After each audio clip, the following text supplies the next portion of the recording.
sing this song?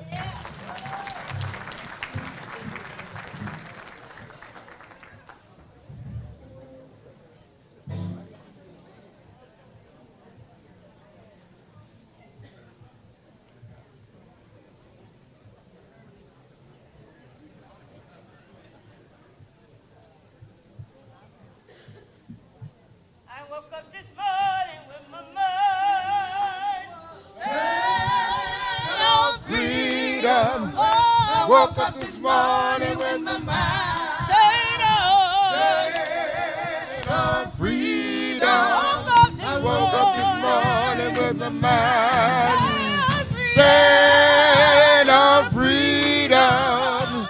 Hallelujah, hallelujah, hallelujah, hallelujah.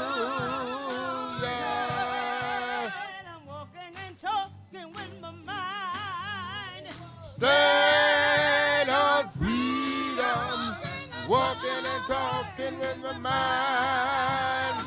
Stand on freedom, walking and talking with my mind. Stand on freedom. Hallelujah, hallelujah, hallelujah, hallelujah.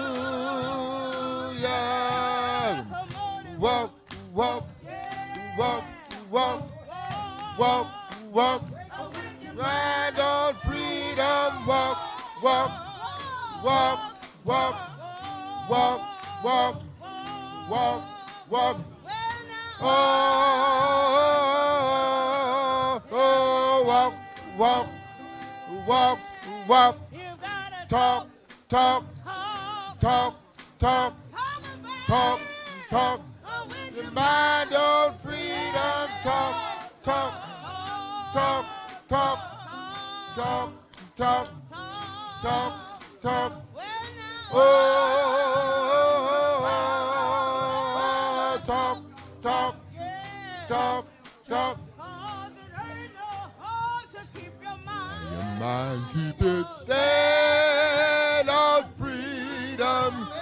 Ain't no harm to keep your mind. Stand on freedom. Ain't no harm to keep your mind. Stand on freedom. Hallelujah, hallelujah, hallelujah, hallelujah.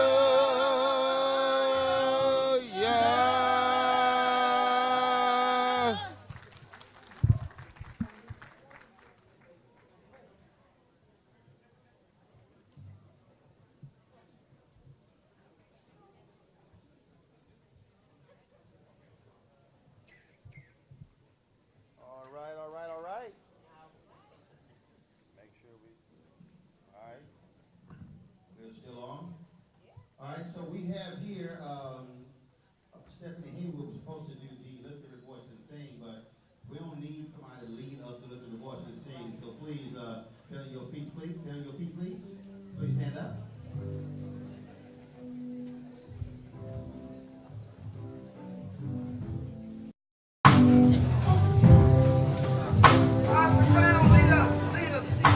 Rose said, Dr. Brown lead us. Who is Dr. Brown? She's going to call out somebody to come.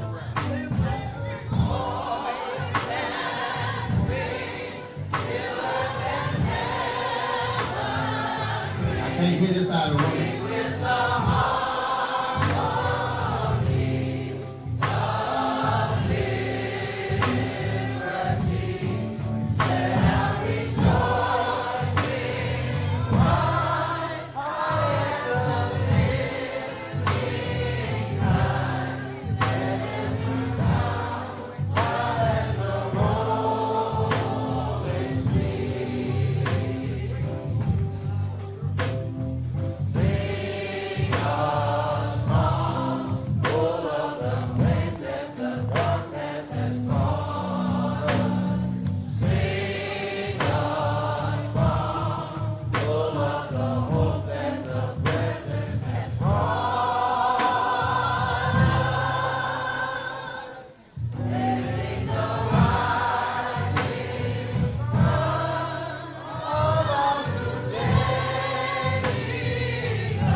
go to the second and the third verse? Y'all were like looking for a program, like, man, do I have a second or third verse? And you know the difference being in Selma, y'all didn't even put the first verse in the book. They're like, if y'all know this song, you don't need to be at this program. So glad to see y'all here. Thank you very much. All right, now for our grace and blessings, we're going to bring up Pastor John E. Grayson, Gospel Tabernacle Church here in Selma. Pastor Grayson, where are you? Pastor, how you doing? Looking good. Now, Pastor, let me just be clear. How many minutes do you have? No, we ain't measuring this thing in minutes, so let me be real clear. So my wife was ordained minister 23 years, so I'm used to this. And so God greatly appreciates short, tight, right grace and blessings. And so your entry to heaven will not be based upon the length of these grace and blessings. But if you do go long, I will talk about you like dogs on Tom Jones' show in the morning to advise you to choose your words carefully. Wow. How about it for Mr. Martin? So I don't want to be talked about. So we need to make it short. We're glad to have you here tonight. What a fantastic occasion that we're here. Let's pray. Father, we're grateful. We thank you for your rich blessings on tonight. Thank you that we come some far and near to be a blessing and to celebrate them tonight. We come to celebrate those who have paid such great price for the freedom we enjoy today. Bless our friends, our families that are visiting Selma. And that visit will be great. Bless those of us that are here all the time, that we will remember and keep in mind all the wonderful things you've done for our great city. Now we thank you. Bless the food that we're about to partake. Let it be a blessing and enrichment to our bodies. In Jesus' name we pray. And everybody in the house said amen. Amen. Amen. All right. There you go. That'll work. That'll work, Pastor. That'll work. Now, I'm told Stephanie Haywood is here. She was ready to sing, but I was told she wasn't here. Well, where's Stephanie? Stephanie, you here? She's here, but she wants to sing us. Stephanie, where are you? Where is Stephanie? She's here, but she wants to sing us Black Spiritual, so go to the next. Okay, well, where's Stephanie at? She's here. You can't be saying she's here, and now when I call her name, she ain't in the room. I was going to see if she really knows that their voice is singing. I was going to have her sing the second and third verse. I was going to challenge her. Stephanie, where are you? Where? Okay, well, I don't know who she is. Y'all like, there she is. Hey, how you doing? You good? All right, come on up. Just let her sing what she wants to sing. Rose said, let her sing what she want to sing. Ain't that kind of party, Rose. Just messing. All right, Stephanie, come on, handle your business. Here you go. Good evening, everyone. I was prepared for lift every voice and sing, but it was. Are you a singer? Singers can sing anything. So just pick something and just start singing. So I'll just sing the first verse again. Your way. So you don't have to sing. Oh, yes, we do. It's the Negro National Anthem. Yes, we do. Lift every voice and sing to earth and heaven.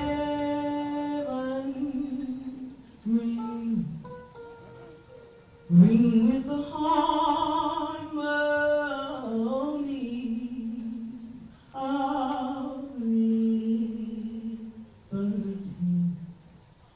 Let our rejoicing rise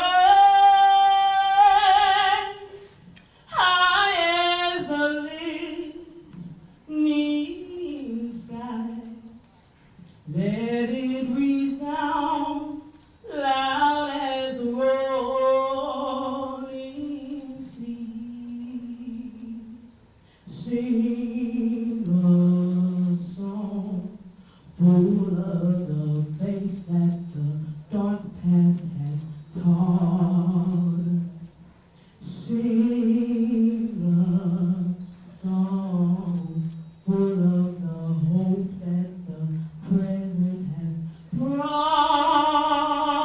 us, facing the rising sun of our new day begun.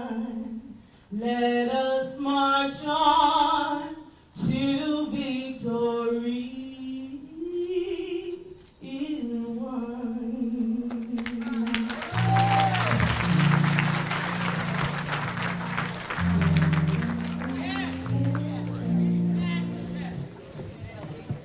All right.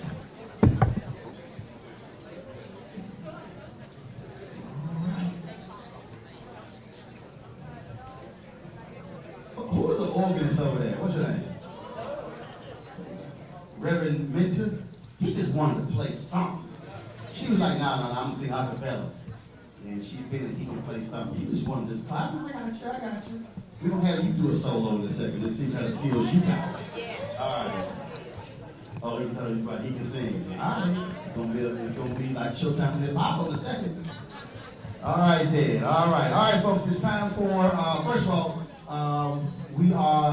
we're here, of course, celebrating the Freedom Flame Awards and all of our honorees at the Civil Center table. We're also live streaming this, so that people. Matter of fact, I was just looking at. We got people who are watching us from the Bahamas. There's some people who signed on from other Caribbean countries, and so we are streaming this on my Roland Unfiltered platform because we wanted to be able to bring this to the folks who are not here. So we stream the events today, some of the sessions, and we'll also have the stuff tomorrow as well. And so it's important for us to always tell our story, control our narrative. And so if you go to our Facebook, my Facebook, Periscope, or YouTube channel, you can share it with your folks as well so others can actually see this great event. Now let's get started with to bring us greetings. And we know Rose put this program together because she got a whole basketball team bringing us greetings. Start at 5. Matter of fact, I think I see 19 people down here bringing greetings.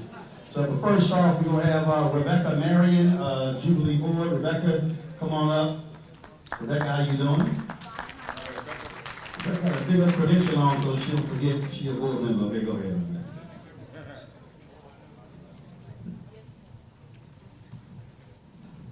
Good evening. The Jubilee Committee has bestowed upon me a privilege to greet you and welcome you tonight. It is indeed a privilege and an honor to do so. I would like for you to know that without you, it would not be possible. You, your attendance, and your prayers.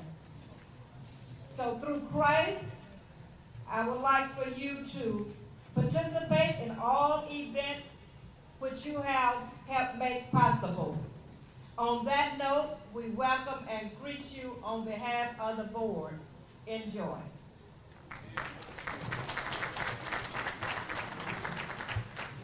All right, next up, Dr. James Mitchell, President of WCCS and a major Jubilee supporter. Dr. Mitchell. Yeah.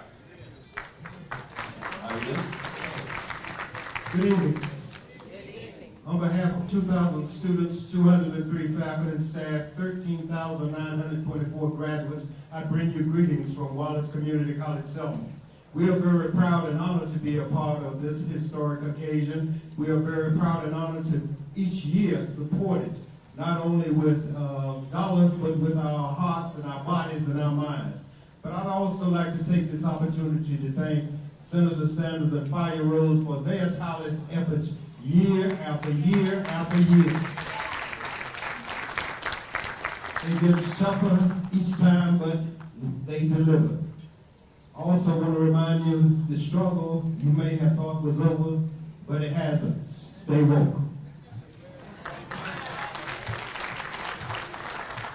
Thanks, Doc. I appreciate it. First of all, is Congresswoman Terry Sewell here? I have not seen her. Representative? Okay. No, I got it. I'm messing with you. Come on. She ain't here. We could have skipped that part. I didn't messing with you. Come on. Give me a hard time, Brad. We crab brothers. You ain't Terry. I'm messing with you. Good evening, everyone, and happy Jubilee.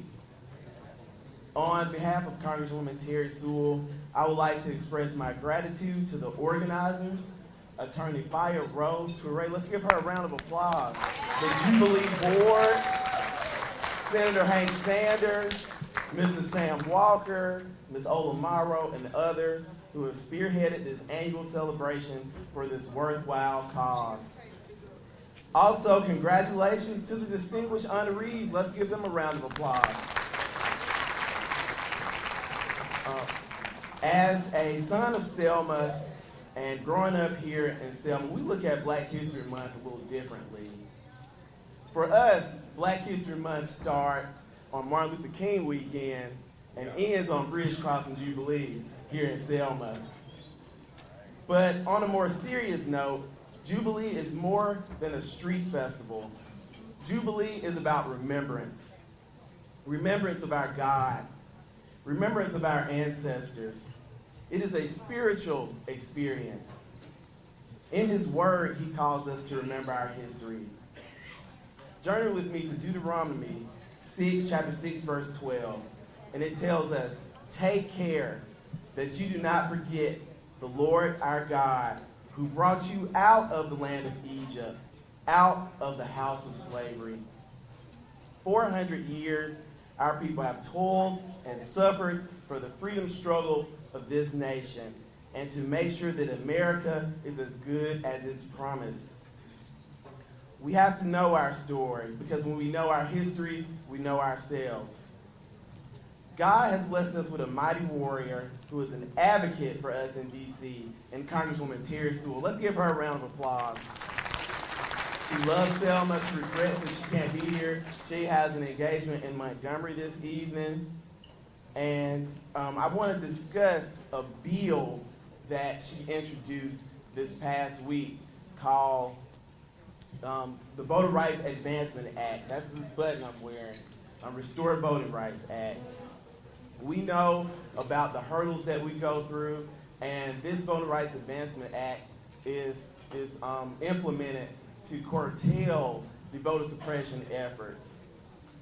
In closing, our dearly departed brother and abolitionist Frederick Douglass once stated, "Power concedes nothing without a demand."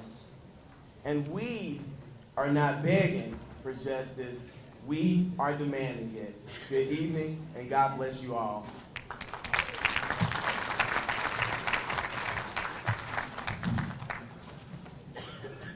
All right, then. I will say, when he went to Deuteronomy, I looked at Mark and I said, Mark, I know he ain't like to preach a sermon like this. He might be an alpha, but I will pull that coattail in a second, just letting y'all know. Some guys had the same look like, if he about to read the scripture, if he had tagged his text, he would have got jacked. I'm just letting y'all know. All right, then. Mayor Dario Melton, Mayor of Selma. Is the mayor here?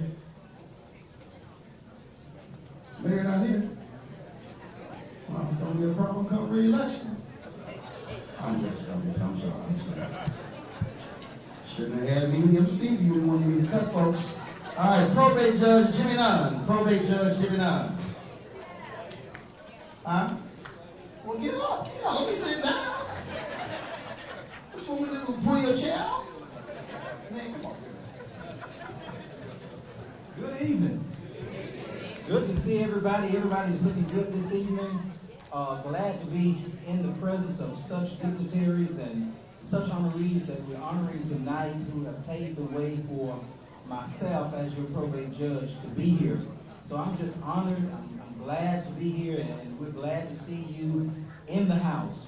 Again, we want to thank, as was stated earlier, thank all of the supporters and sponsors of this program, Fire Rose, and Senator Sanders, and everyone that have put a part in making this program a success.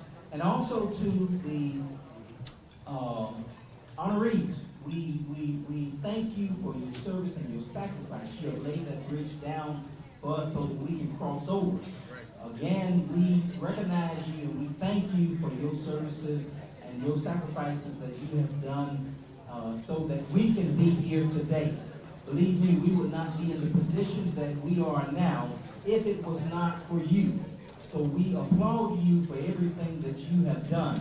On behalf of Dallas County Commission, also on behalf of my office, Judge of Probate, we welcome you and we bring greetings and welcome to the city of Selma, the historical city of Selma. Feel free to especially visit our museums. Feel free to walk across our Evan Petts Bridge and feel free to learn history. We hope that your experience here will be a great one. Again, thank you, and we bring greetings on behalf of Judge of Probate. Thank you. All right. Senator Malika, 48. Nope. I was like, nope, next. That's cold. Y'all cold. Y'all cold. Okay, all right. 7-year-old. Senator, how you doing? Okay, hold up. Seriously. Did you actually walk up here with your purse? Ain't nobody gonna steal your purse. Put your purse down. You do not have to speak with your purse. Are you from here? You from Chicago or something? Your husband from Chicago. Because you walk up here like a black woman from Chicago with your purse. Put your purse down. You are not going to speak with your purse on your shoulder. Did you just get here? You've been here. Ain't nobody going to steal your purse. Come on up here and speak.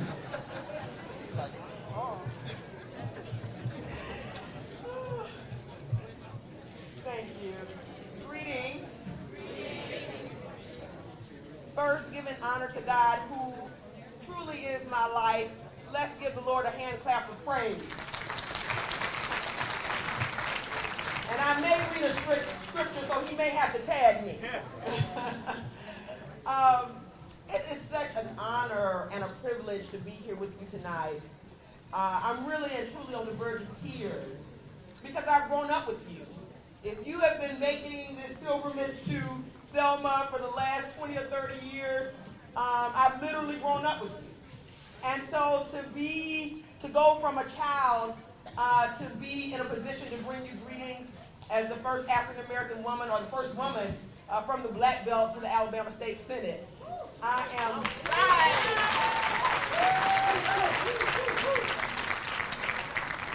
am truly humbled and honored to be here, to be a child of the movement, a child of the Bridge Crossing Jubilee. And to that end, I must give my father, who was the Alabama State Senate for District 23 for 35 years. Stand up, Sanders. 35 years of service and sacrifice. And to my mother, Vaya Rose Teray, who has sacrificed so much for this Jubilee. Let's give her a hand.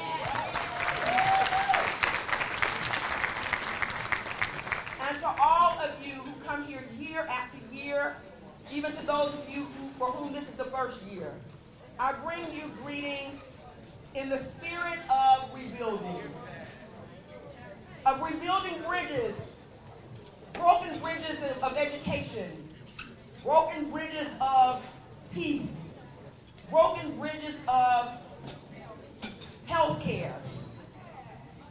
There are so many broken bridges, but there are so many assets, so many things to celebrate, so many resources that we have to help rebuild our communities. So in the spirit of Nehemiah, I bring you greetings and say, come, let us rebuild. Come, let us rebuild Selma, Alabama. We welcome you here. We're so excited that you're here. But truly, if we ever needed you, at one point in 1965, the world needed Selma. Now we need you from wherever you are to help us rebuild, help our first African-American probate judge rebuild, help us rebuild Dallas County and Selma. And so in that spirit of rebuilding, we welcome you. We pray that the Lord has given you a mind to work like he has given us. And we thank you for coming. We ask you to come back again, bring others with you to help us rebuild Selma. Thank you all so much. Y'all have a blessed evening.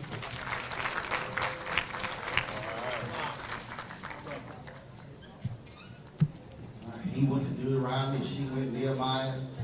How many books we got left? 6. Lord, that's all good. All good. All right, folks. Now it's time for libations. We want to please bring up Dr. Adelaide Sanford and Dr. Lynda Jeffries. we will lead that. Round of applause, please, for them.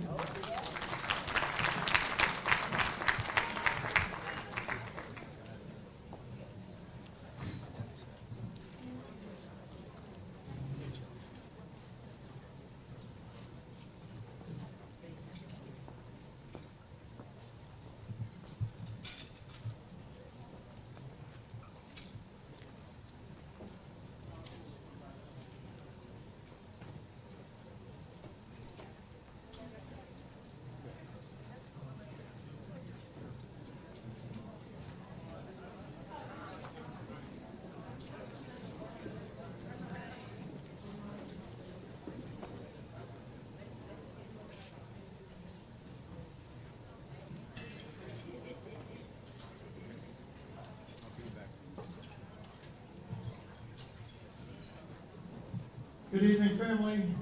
Good evening. Hotep family. That means peace. It certainly is a pleasure for my wife and I, Dr. Roland Jeffries, and our great educator, Dr. Sanford, to join all of you in this great activity. I am especially pleased because we come every year when we can. We've been honored several times. But this is a special honor for me because I'm surrounded by that female power, that Queen Mother power. My wife has been celebrated as a Queen Mother in West Africa, and Regent Sanford has also. But she is the Queen Mother of Queen Mothers. And so she's sitting with dignity, representing that female power and the female component of our existence. In the African traditions from whence we come, it's important to acknowledge the ancestors who led the way and laid the bridges for us to cross, the great individuals who made sacrifice to allow us to be together as we are tonight and as we have been this weekend. And that tradition is very simple. Water is poured to the ground to acknowledge the ancestors who have been an important part of our life, to acknowledge those special spirits who moved with us and through us for us to achieve, and the Creator, whose work we are all a part of.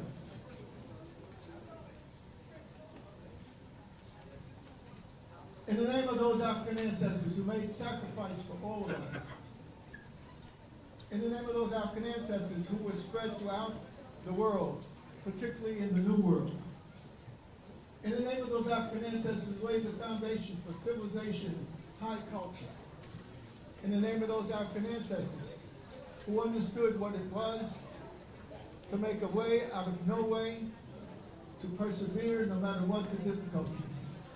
We ask those ancestors and those spirits and forces that the Creator has allowed to move through and around us to be with us. So as I pour the water to the ground,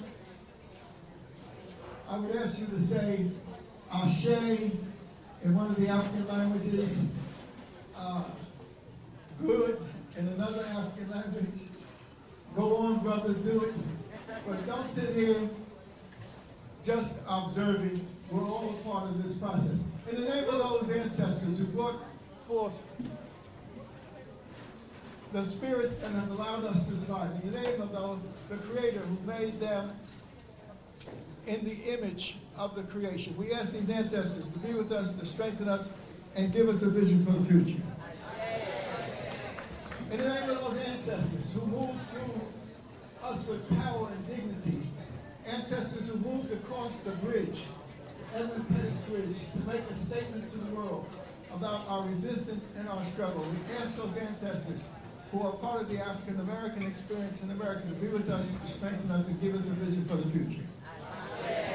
In the name of those African ancestors who found themselves on the various islands of the Caribbean and were able to leave their mark, who found themselves in the great continental component of Brazil and who were able to leave their mark. We ask those ancestors who are part of the global African community, to be with us, to strengthen us, and give us a vision for the future. In the name of the African ancestors who have done what they've done to lay the foundations for civilization and high culture, and to appreciate the dark force in the universe, we ask these ancestors to continue to give us, those living today and responsible for what we need to do, to give us the strength to prepare a way, to prepare a superhighway to the future, something much more significant than the Edmund Pettus Bridge. A dialectic process which will allow us to clear the way for the generations to come. We've been able to survive, some of us have been able to thrive, but we have to go against those municipalities of devastation and darkness and bring forth a new light for our future. Brothers and sisters, thank you very much. Ask the Creator and the ancestors to continue to bless us.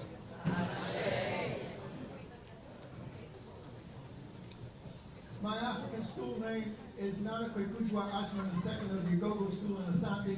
My wife's school name is Nana Abibio. I just say that stony the road we trod, bitter the chastening rod. Oh Lord our God, you brought us through the enslavement. You brought us the long way that my husband has just mentioned. And we pray, oh Lord, that we never forget who you are, that we become drunk into a certain integration and compromise, that we forget who you are. So by this libation, we understand first that we acknowledge our Creator, God Supreme, and that God Supreme in Africa is known by so many names. They will say amongst the Dogon, Ama, as God Supreme. They will say amongst the Akan, Ji Nyame. The symbol is a circle twice broken with a ricochet of energy force in the middle.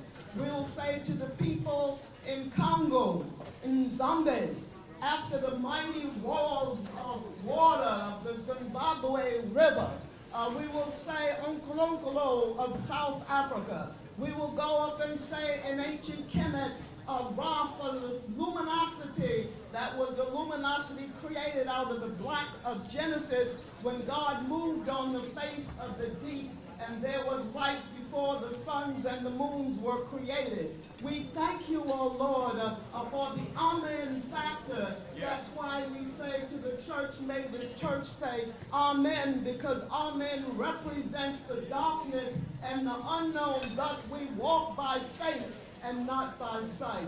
Oh, we love you, our Lord and Creator, because you loved us more than we loved ourselves.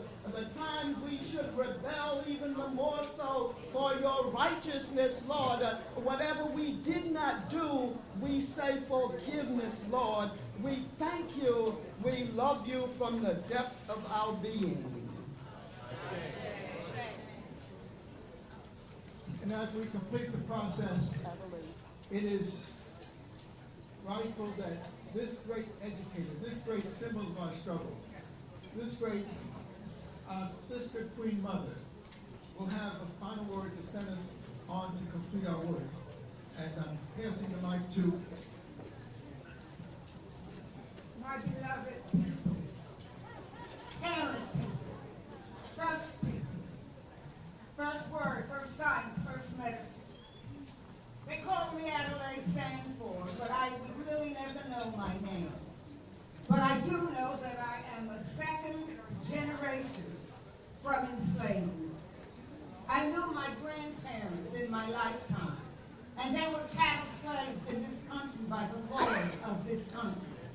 My mother was the first generation, and I am the second. There are not many of us left alive who still feel the blood of the pain, who carry genetic agony in our hearts, who come together as we are here this evening for healing, to help assuage the pain in our flesh and in our hearts. And I commend to you The notion that you are beloved, that you are the first people, that we have called the ancestors to be with us, and they have answered if you listen. You will hear their voices telling us, we know you. Keep our traditions alive. The pouring of libations, the sharing of ideas and of hope and of future. That's why we come to Selma. To remember, to remind, and I come still with genetic agony, but also with hope, with the capacity to love even those who have not loved me, and to forgive those who do not even know that they need to be forgiven. But as first people, first language, first science, first one God worship, I call you my beloved and commend the ancestors to abide with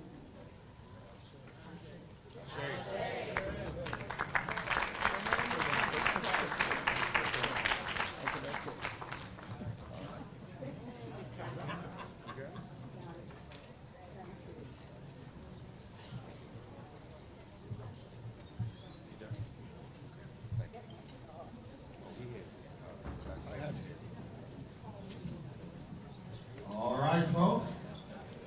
Now it's time for us to eat, so we're going to continue serving, and then we'll have some music playing during the break here, and I'll be back in a moment.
Yeah, sure to me, say hello.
it be you?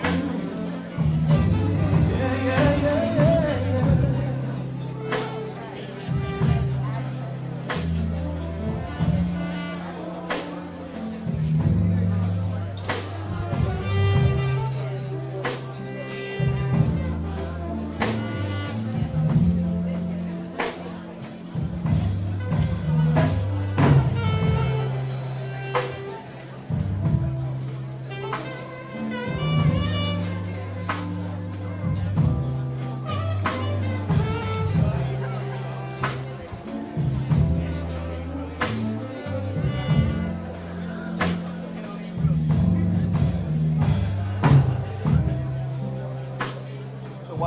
While we're serving here, I'm gonna take host privileges for a bit and ask someone who all we know to share a few words with us.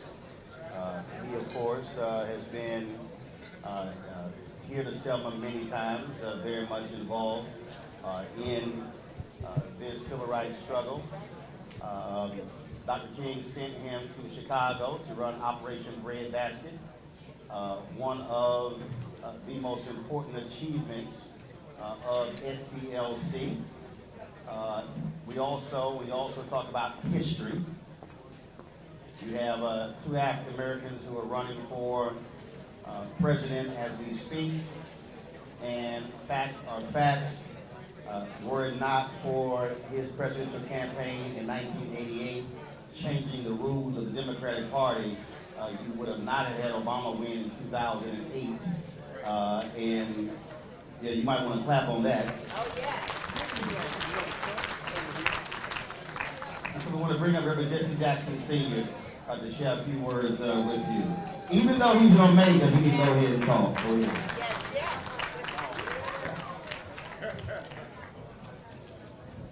Good evening. This night takes on be meaning for us at this place. This is the 400th year of our presence here. Exodus 13:3 says, remember this day when God put his mighty hand into bondage and set you free. We've had such days. Unlike immigrants who came looking for life, refugees who came in desperation became enslaved, both sold on both borders. For 244 years we were in slavery. The federal government protected slavery. When the Declaration of Independence declared in 1877, we've been here 157 years. And then on Scott says, no right, twice about respect. And so against all those odds, as we set the narrative straight, Susan, we saved Lincoln. And Lincoln freed us. The Southerners were already in Antietam, Maryland, North. They were already at Gettysburg, in Richmond. Had we not been freed, the Union would not have been saved. We were betrayed, but we played our role in that struggle. So tonight, this is my last remark, is that here we are tonight in Selma. Some of us were here in 1965. I was here as a student in 1965. Let me get this off my heart and chest tonight. Selma is the mother place of modern Western democracy.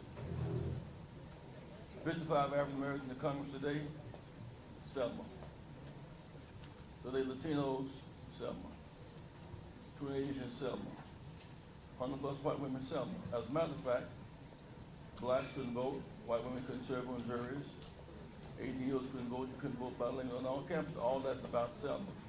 And yet, the birthplace of our democracy, Mrs. Boynton, who invited Dr. King here, the letters on the highway down there, her home is condemned. We control the purse strings.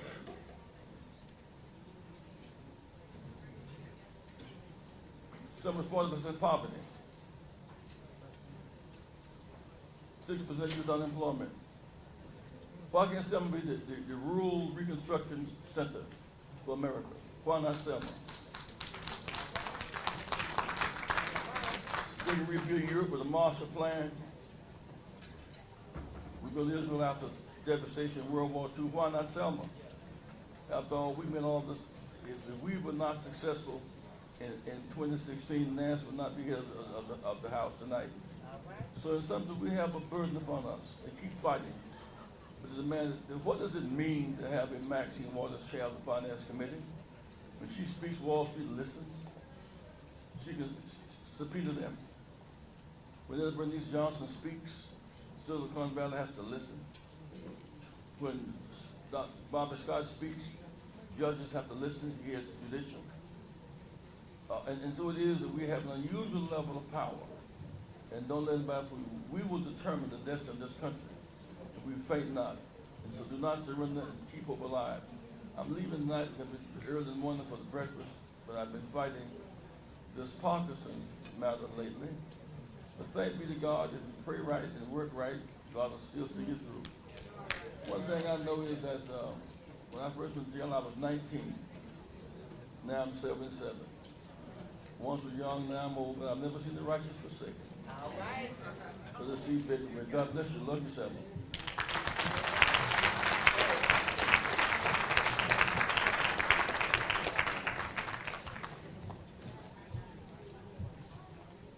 It is never my desire to call folks out.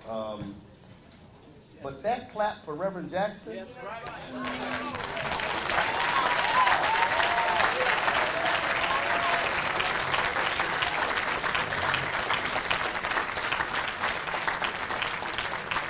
I'm going to say it again. You should be showing your appreciation for Reverend Jesse Lewis Jackson Sr.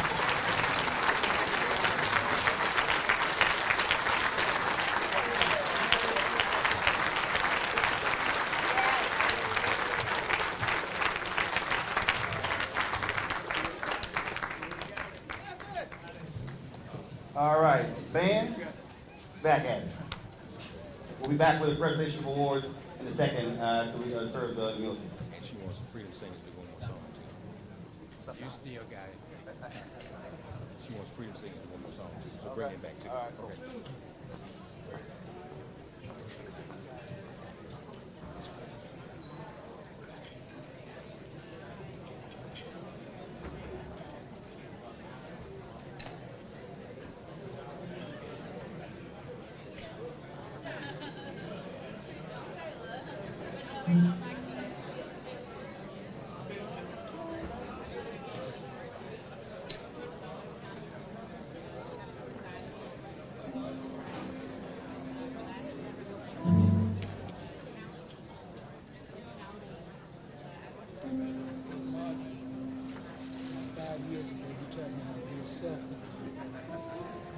Gregory sitting at the table. All right. God bless you, brother.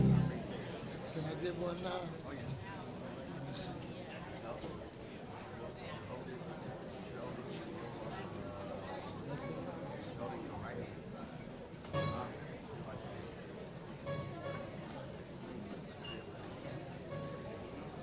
One of gang signs.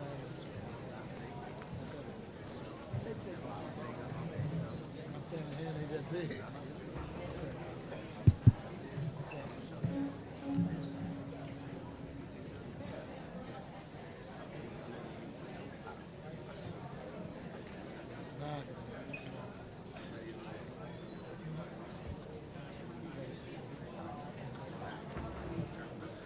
How y'all doing tonight?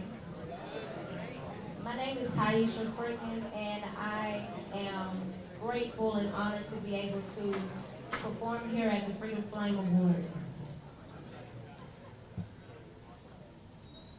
I'm gonna sing for y'all a 3-song melody. I hope y'all enjoy it, and I hope y'all have a blessed night.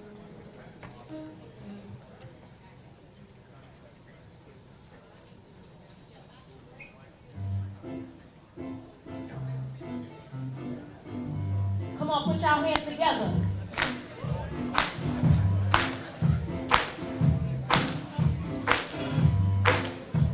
Hey, what you want, baby, I got it. What you need, you know I got it. All I'm asking is for a little respect when I get home. Hey, baby, respect when I get home. Hey, mister.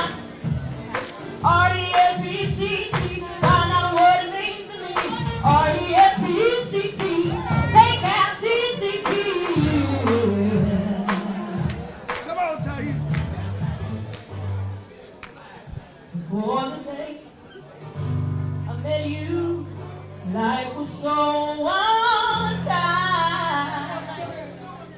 You hold the key to my peace of mind. You made me feel, you made me feel, you made me feel like a natural woman.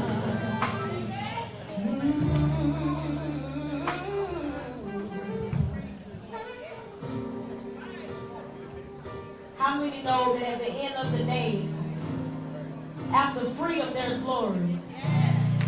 How many of y'all truly know that at the end of the day, after freedom, there's glory? One day, when the glory comes, it'll be ours. It'll be ours.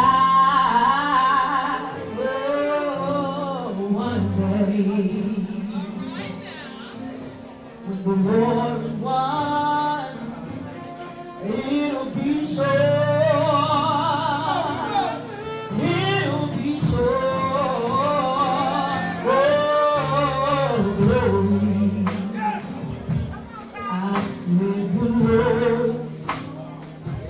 Oh, Lord. I said the Lord.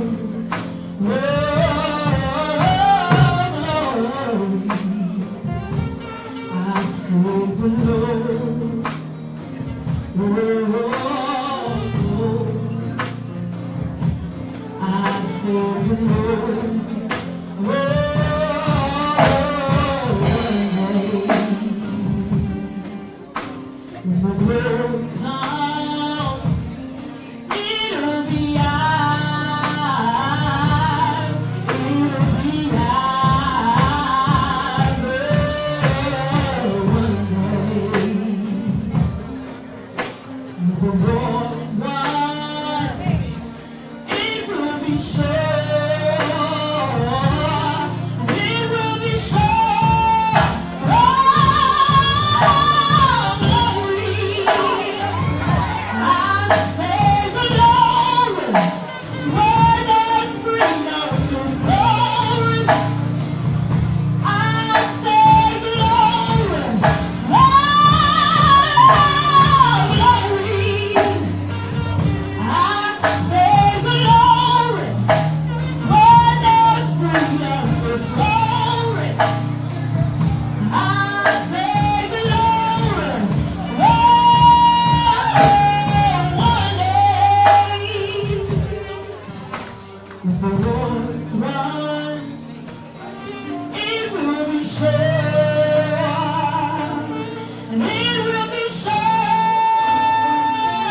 it will be so.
On the outset, we will be getting out of here on time. It is 8:10, and we're going to keep this thing moving. Right now, we want to present the awards to Igniters of the Flame. And so, right now, we would like for the following honorees to please come forward. Leroy Moten. Leroy Moten. Lynda Lowery Blackmon.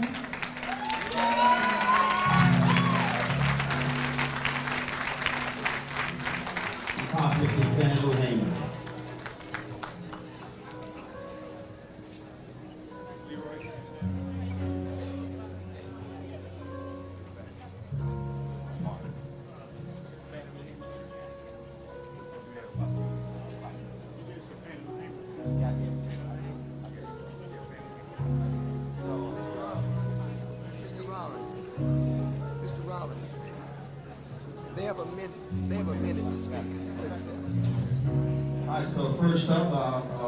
Each one of our speakers, they've got a minute. You're on the shot clock. Leroy Moten, where's Leroy? Leroy's coming this way.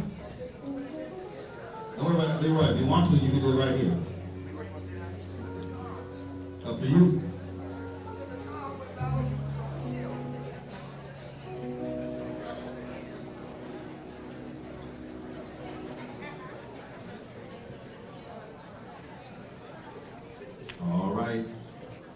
Folks, our first honoree here, Leroy Moten.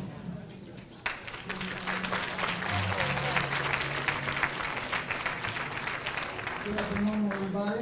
Thank you, sir. Leroy Moten. I'm originally from Salaam, Alabama. I was in the civil rights movement here. When I first got in the civil rights movement, Jose Williams offered me $10 to work for him. I was working at a restaurant making $27.50 a week, but that $10 outweighed that $27.50. Because what the man was doing, he told me, if you ever catch me out there messing around with that rail rouser, agitator, he's going to take me outside and kicked my behind to my nose bleed. Well, I went down to Eddie Walker Fairway with Dr. Martin Luther King's supposed to be. And I got in the civil rights.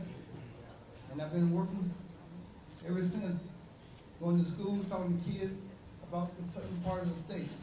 And I'm doing it today. If you have some kids coming up here 18 years old, have them ready to vote. Thank you. All right.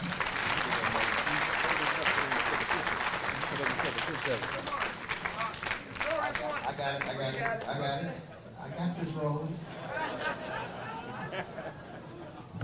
For those folks who don't know, Leroy Moulton, he was actually in the car when Uzo was shot and killed returning from Montgomery. And her family, of course, still deals with that. In fact, Leroy, you may not know this, I literally got an email this week that her daughter has fallen on hard times, so they're actually going to be selling a number of her, this was an email I got February 26th. My Facebook friend, Sally Liuzo, daughter by Liuzo, she posted today that she'll be selling some memorabilia due to financial straits at the end of the week on eBay. This woman reached out to me as well, and so we're glad that, unfortunately, she lost her life, but we're glad that you, sir, are still with us, and we certainly thank you for all of your work and what you've done for all of us. I got it. I want to say, Mayor Lugo and I was in Texas together and, for Malcolm X's birthday, and we sat down and talked about everything, about Mom, about what happened that night going down the highway.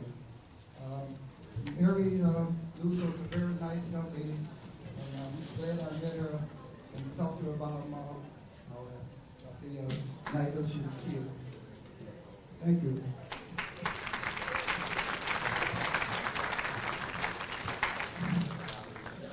Next up, next honoree is Lynda Lowery Blackmon. Oh, I'm just reading the program. She said it's Lynda Blackmon Lowery. I'm reading the program, so blame the program writer.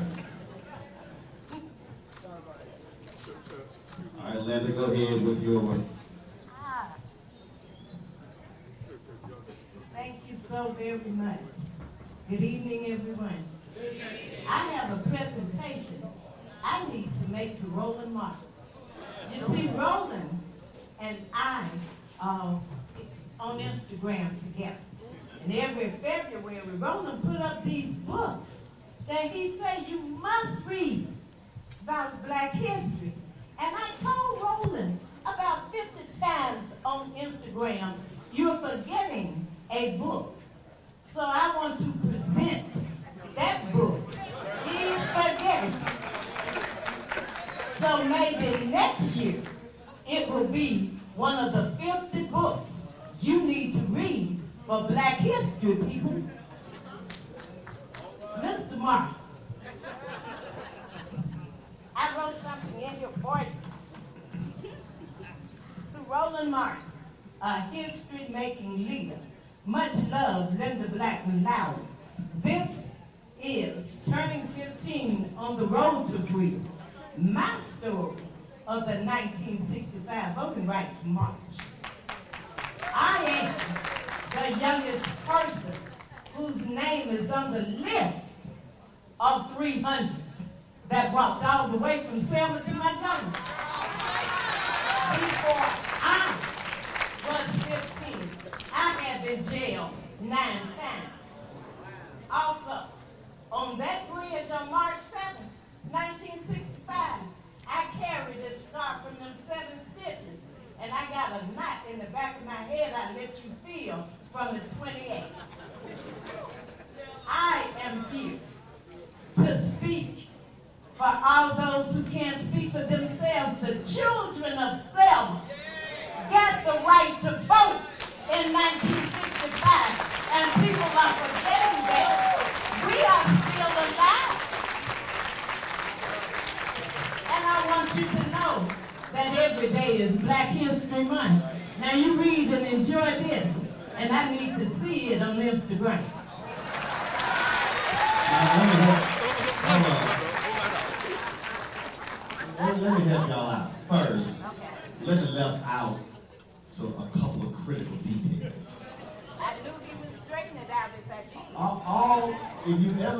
repost a book, it's a book that I already read.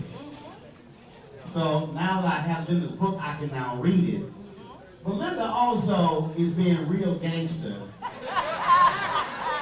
Lynda also knows that I also post a book on my Twitter account, my Facebook account. So really what Lynda just did, y'all, is walk up here and get real gangster because she want my 2 million social media followers to see her book. So I fully expect you to send me a check when I sell some copies of your book posted on Instagram, Facebook, and Twitter. I saw what you just did right there. That was cute. Now go and sit down. I'm trying to get me to sell your book.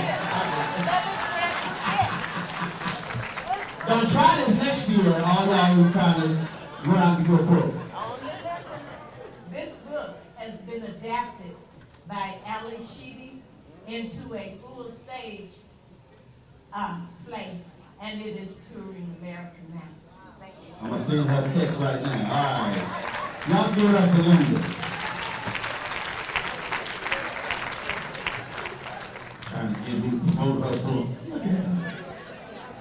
All right, we're going to have, who's going to be presenting the Van Lou Hamer Award? Come on up, please. There we go. All right. And the whole gangster with it. Thank you. It's only fitting that freedom fighter lawyer from Mississippi present the award to the nephew of our dear sister, Fannie Lou Hamer. Yes, our human flavor, she is in the room. She's in the room, and I want you to know she's in the room. If you don't feel her, something's wrong with you. You got a hole in your soul if you don't feel her in the room. But Brother Eddie Fair is an elected official in Jackson, Mississippi. He carries on the tradition of his auntie, Fannie Lou Hamer, and I would like to read the message from the Jubilee Committee in honoring Fannie Lou Hamer. Mr. Fair, this is the award, and it is the Igniter of the Freedom Flame Award. It's presented to Fannie Lou Hamer for your selfless and fearless service during the continued fight, and I'm going to say for human rights, because she was a human rights defender all of her adult life. Bridge Crossing Jubilee, March 2nd, 2019. And the mic is yours, sir. I'll hold this. Thank you very much. Hello, I am going to make it. Everybody couldn't get in. We're certainly happy to be here. This is our first time in Alabama, but it's an honor to be here in Alabama. You know, my aunt once said, the hand that picked the cotton can one day help pick the president. And we have the greatest president that we could ever have, and President Obama.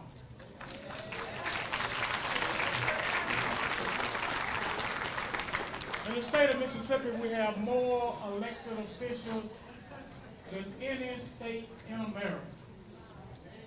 And we're proud of that. But let me also say, we also have one of the greatest congressmen come out of the state of Mississippi, and that's Benny G. Thompson, who is over Homeland Security. You see, as an elected official, I come from picking cotton for $3 a day. But I control $300 million in Hinds County. So because of that, because of Fannie Lou, all these things has happened in the state of Mississippi and across America. Thank you very much.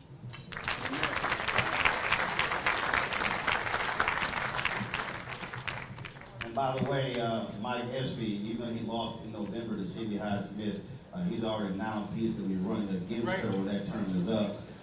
And there were a whole bunch of black folks in Mississippi who did not vote in that election. And so I certainly hope between now and then we're going to see a massive number of folks who not only register but also vote come that next election. So another round of applause, please, for the late Fannie Lou Hamer. And also, I can't wait. I've been talking to a lot of my Hollywood friends. I can't wait to see the family Hamer story on the big screen. That's right. So we want to see that happen. Before we go our next awards, we have one more song here from the Freedom Singers. Y'all ready? On mic. Here you go. We can tell the original roles.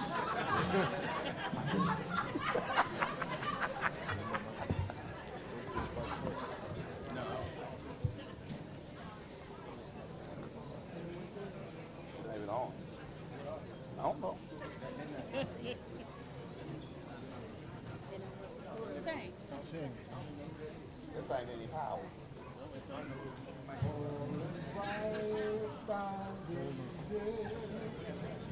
Nobody gotta go there, babe. Keep your eyes on the prize. Hold on, hold on, hold on.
Original Freedom Singers.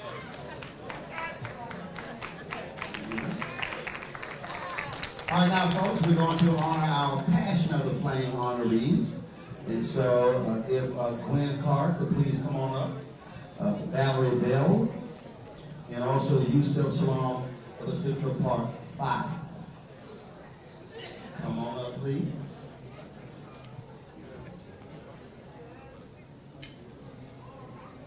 Now, I know Gwen's, I see Gwen, all right, and Bell, all right then.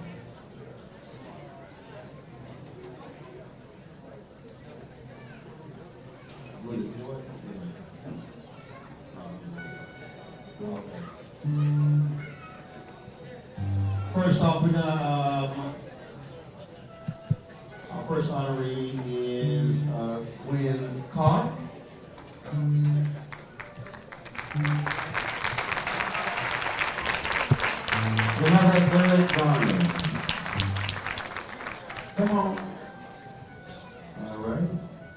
Gregory.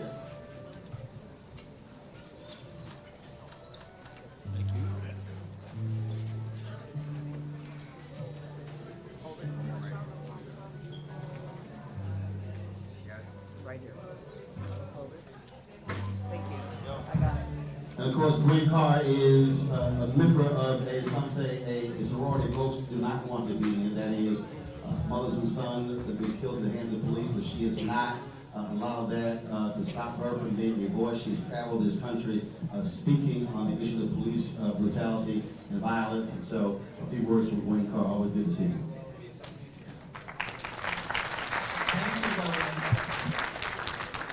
First, giving honor to God, who's first in my life. And I am so pleased that I was chosen to receive this award. I thank all the people who was involved.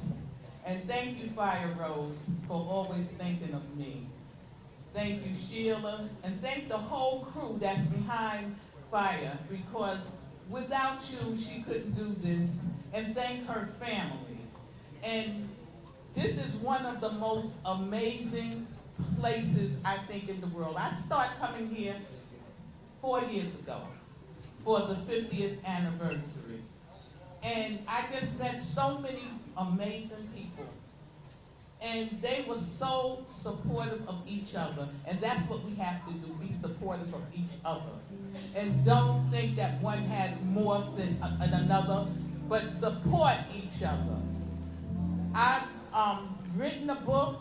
The book is This Stops Today. It doesn't mean that the police brutality has stopped, but it means that us as mothers, as sisters and brothers, we're not going to take it anymore. We're going to get out here and fight. We're going to get out here and change laws and save other people. So it's too late for my son, but your sons, your grandsons, the unborn, we're out here. We're in this struggle, and we're in it for the long run. I thank you all.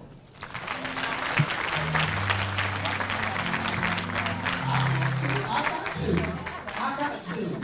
What are you talking about? I meant to tell him it's outside. I'm like, well, no, she got like 2 bags with books.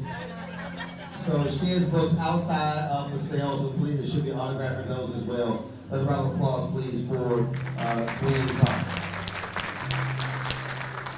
Next up, we of course have Mallory Bell. She is the mother of Sean Bell, who also unfortunately his life was taken at the hands of the police in New York City. And so we present the Passion of the Flame Award to, again, Mallory Bell.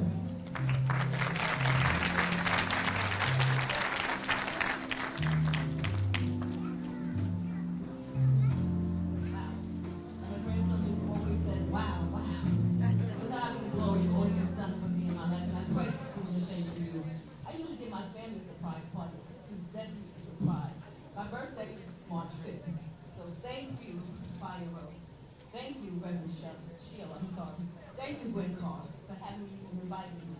I'm just awesome just to be here amongst, I call you my family. My husband's from Selma, Alabama, and hopefully he'll come next year. And I'm so grateful that you thought of me and you're thinking of my son. Just to say this a little bit, my son was born May 18, 1983, from a C-section. But my pain didn't come upon me until November 25th, 2006.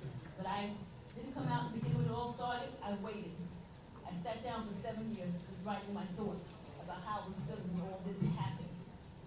In 2014, I came out and I met Gwen Carr and a lot of other family members who lost loved ones to brutality. We're not going to stop then. We're going to continue to do the work that needs to be done. And I bless you all, and I'm grateful all for everybody else talking about the book. And I'm trying to plug my book, you know? You are trying to plug it. Showing that was from, like I said, thought from a mother and spoken word by Keisha Walker. It was my feeling that I couldn't keep still. I had to keep on going. God was able to keep my sane mind from going insane, and I thank God for Jesus, and I love you all.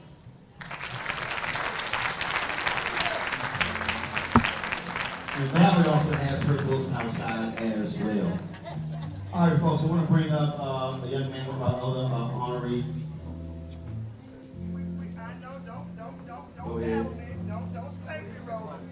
But we have the mothers of slain children in our audience, and we want them to stand with these mothers.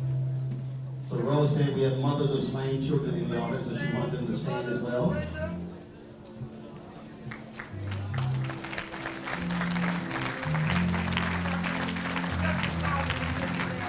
Rose said it's a special song for behalf of these mothers.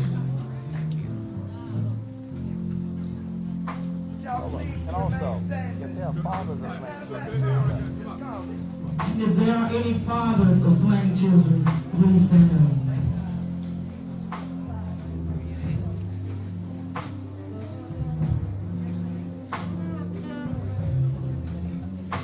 We must keep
Am I the only one who said Rose would be the roughest choir director ever?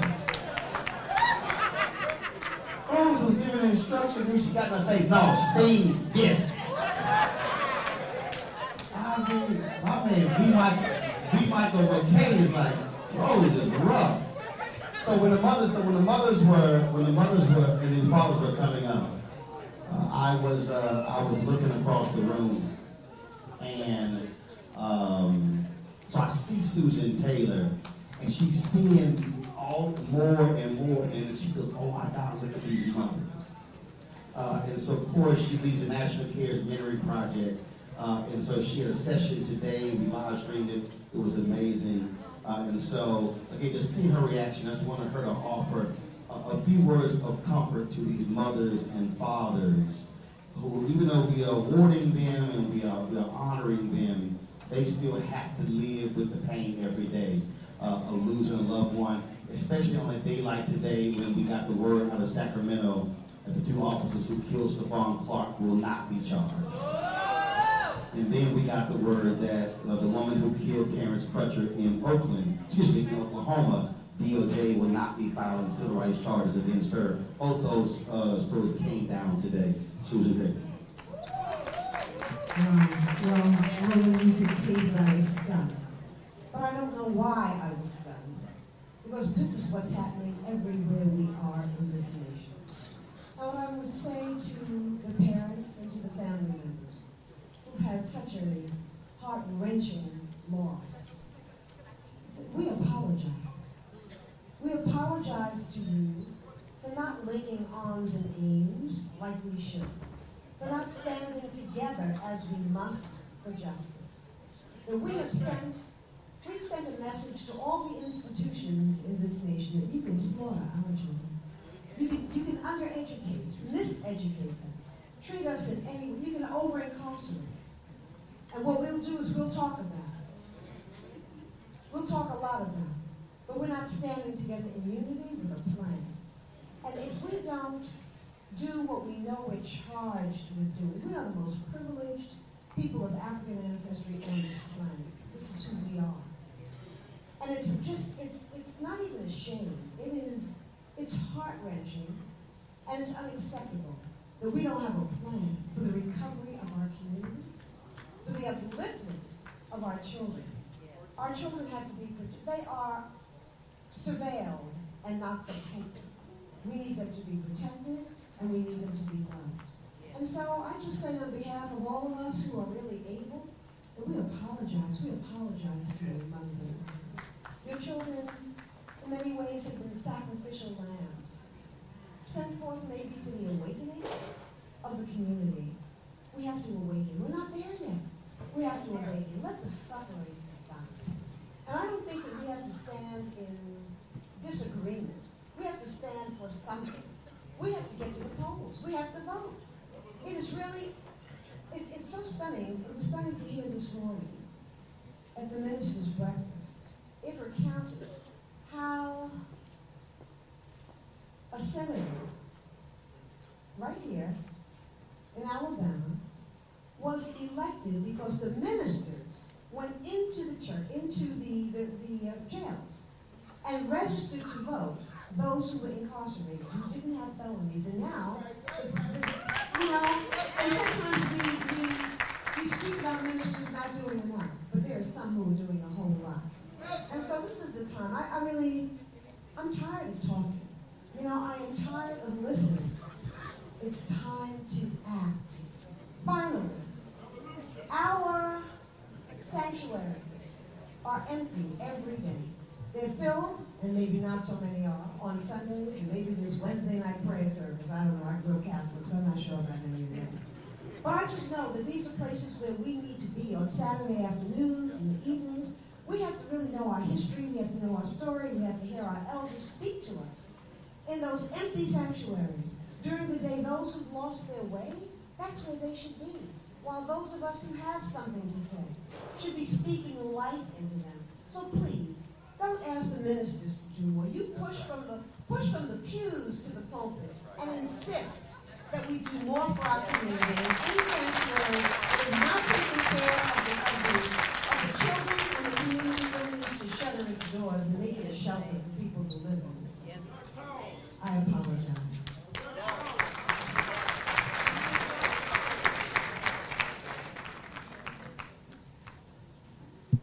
Hands together for Susan Taylor. Oh, yeah. And while Susan was talking, Mark said, since she's up here, well, I'm just going to go ahead and give her a award while she's already up here. I said, that's a two for Mark. That's right.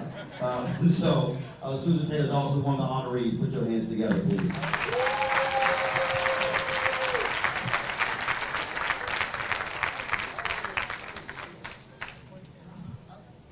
She got an honoree speech. We are praying people. We pray, we praise God. God doesn't need your prayers or your praise. The Holy Spirit does not need your prayers or your praise. The praise is not going to make God love you any more than your love. It's a love beyond our understanding. What we have to do is act. Hands that serve are holier than lips that pray. Hands that serve are holier than lips that pray. Let's organize and let's serve.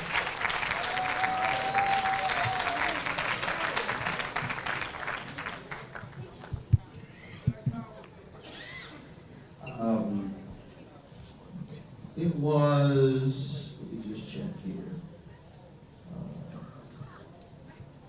About 36 hours ago, Ava DuVernay posted this on her Twitter feed.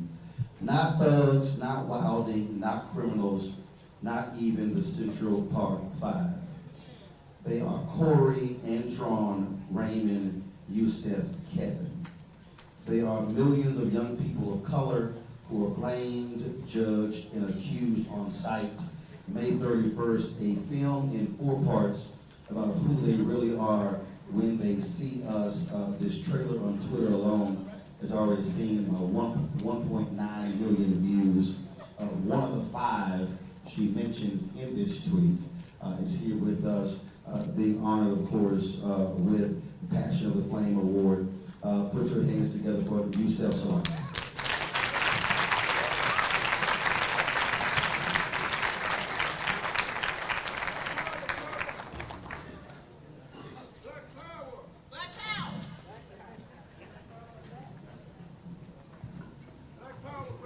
Black power, yes sir.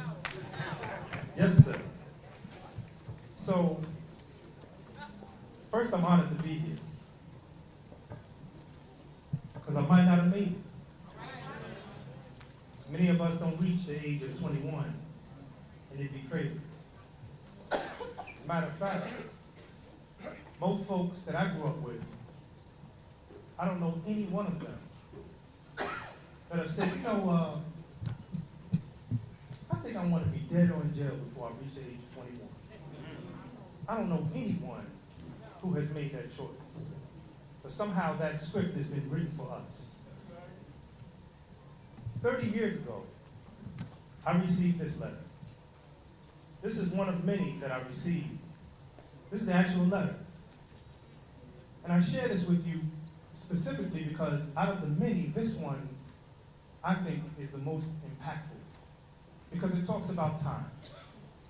This letter says to Yusef Salaam, this letter is to let you know that your name has been placed on the list of enemies of society by the Citizens Army, New York City branch. You made a decision when you became one of the pack that decided to attack and violate honest citizens who happened to be in the park. So just remember, now this is the important part.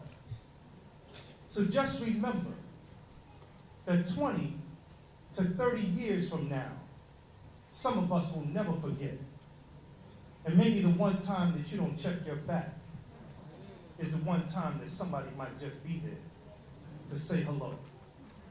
Now, if you think about this, and you couple it with the ad that was ran in New York City's newspapers, calling for the death penalty for our case. Donald Trump, that guy in the White House, that's the guy who ran the ad. And I'll never forget. But instead of being bitter, I listened to the words of Dr. Maya Angelou. She said, don't be angry, don't be bitter, but you should be angry. Bitterness is like a cancer, it eats upon the host.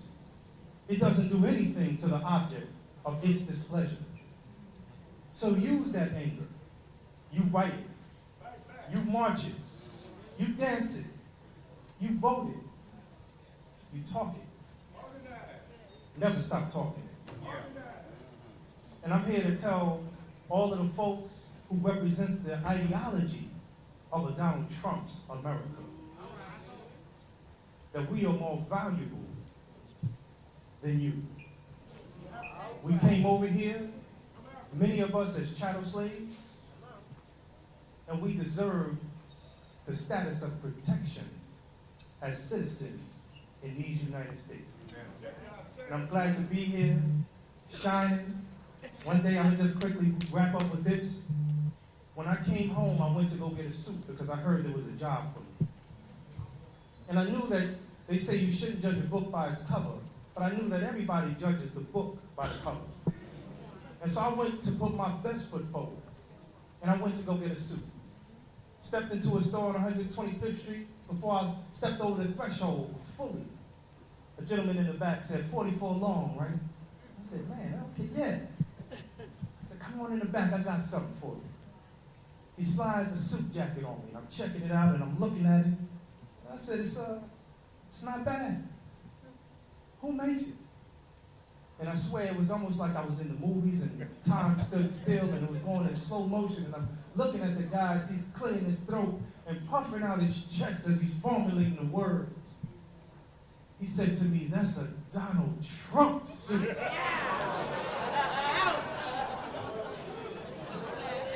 I can laugh about it now.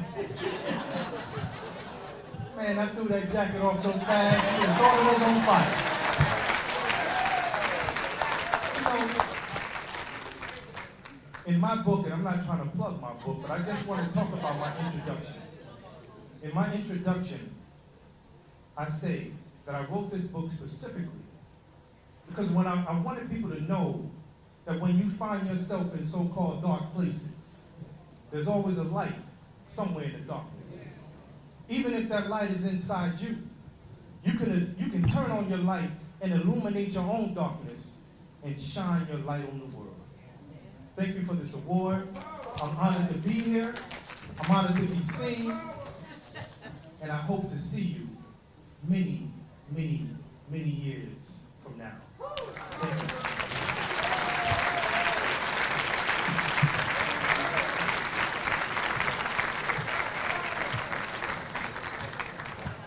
Should have burned that damn suit.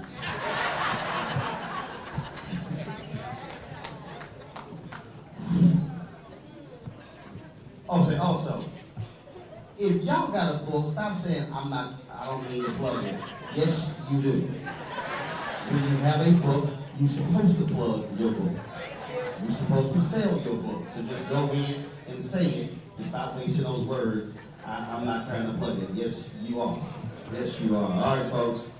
Again, another round of applause for Yusef, Salaam. Let's do the part-time.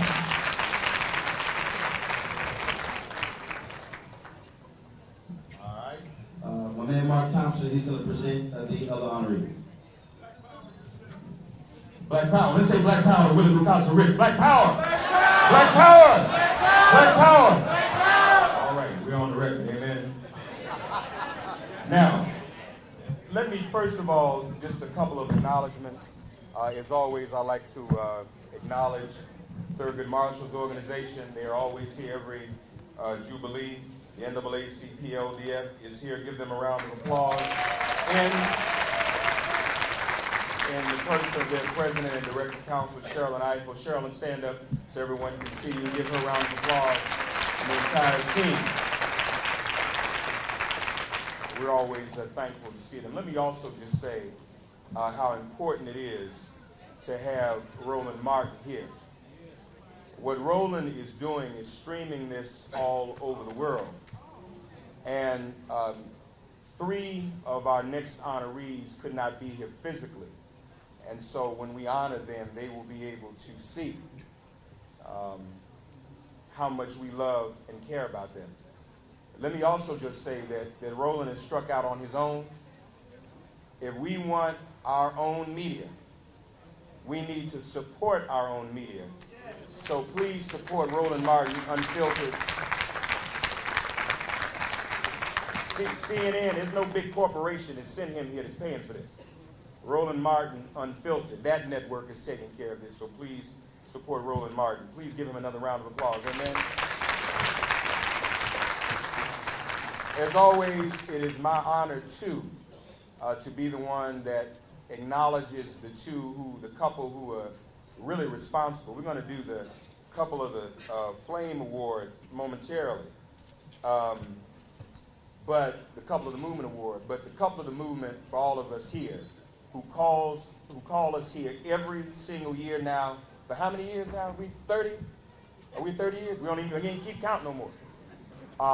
But they saw the vision. They know what a sacred place this is. I've always said Muslims go to Mecca. I come to Selma. That is my sacred space. And I wouldn't be here if it weren't for Hank and Rose Sanders. Give them a round of applause.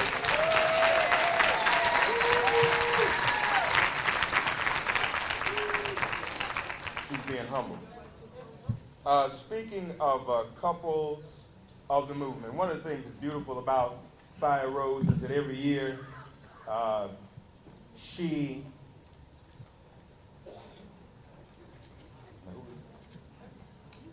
okay, all right, well, I didn't know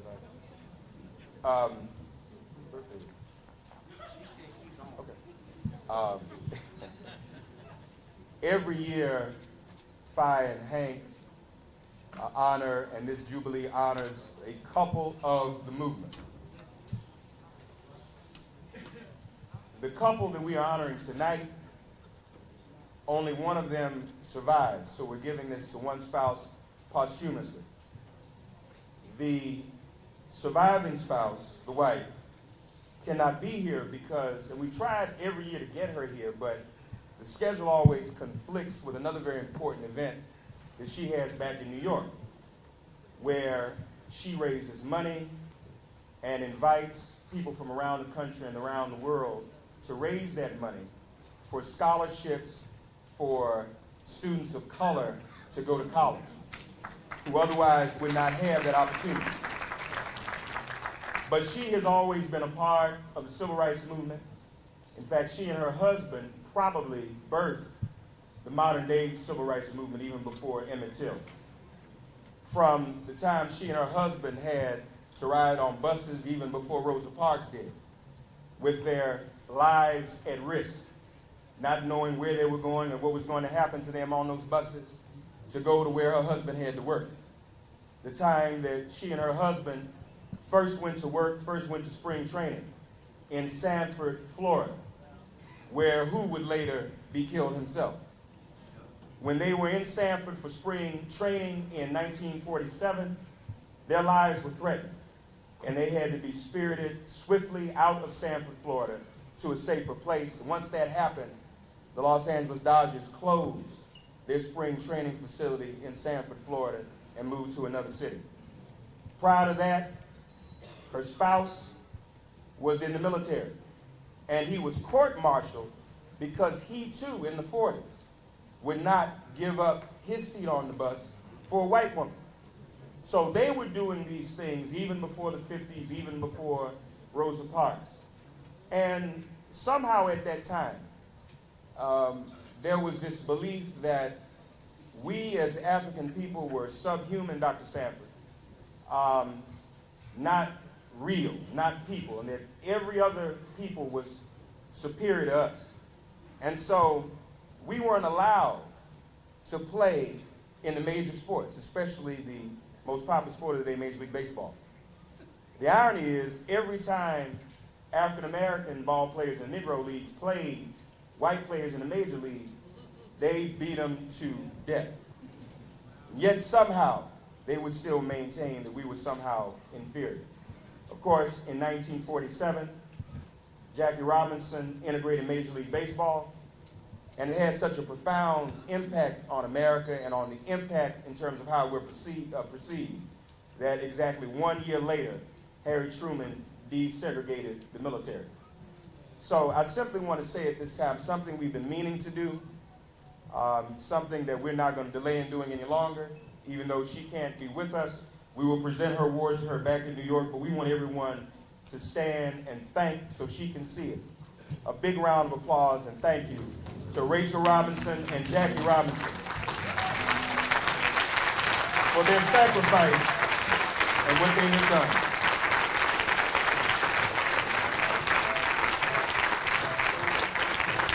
And of course, Mrs. Robinson will be presiding over the Jackie Robinson Gala in New York on Monday night, where their scholars, Jackie Robinson scholars, are honored. Our next award, someone who's from not too far up the road in Mobile.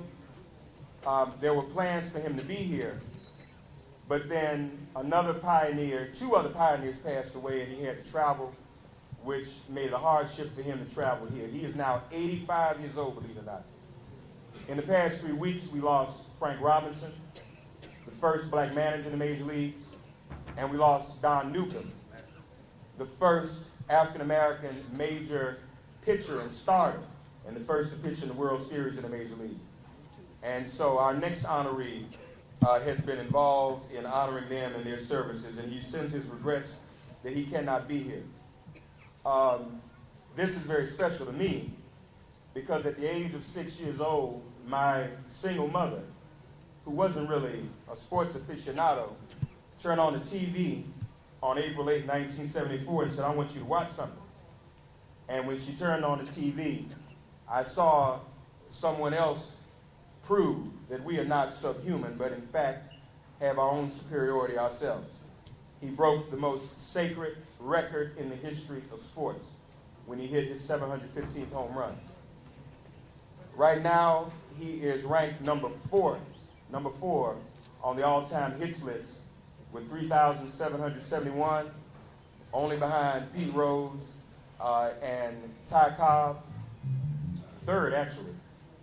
He hit 3,771 hits and 755 home runs. If you took away every home run he hit, he'd still have 3,000 hits.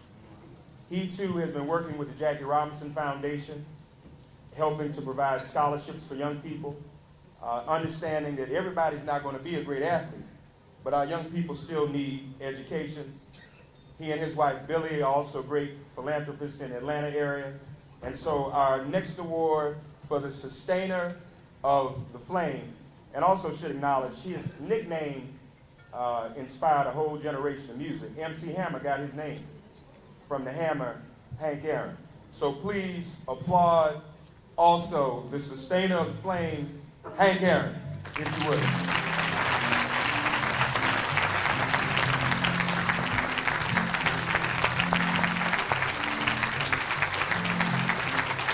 And we have Hank's award. We will see to it that he receives this, and I know on his behalf he is more than appreciative.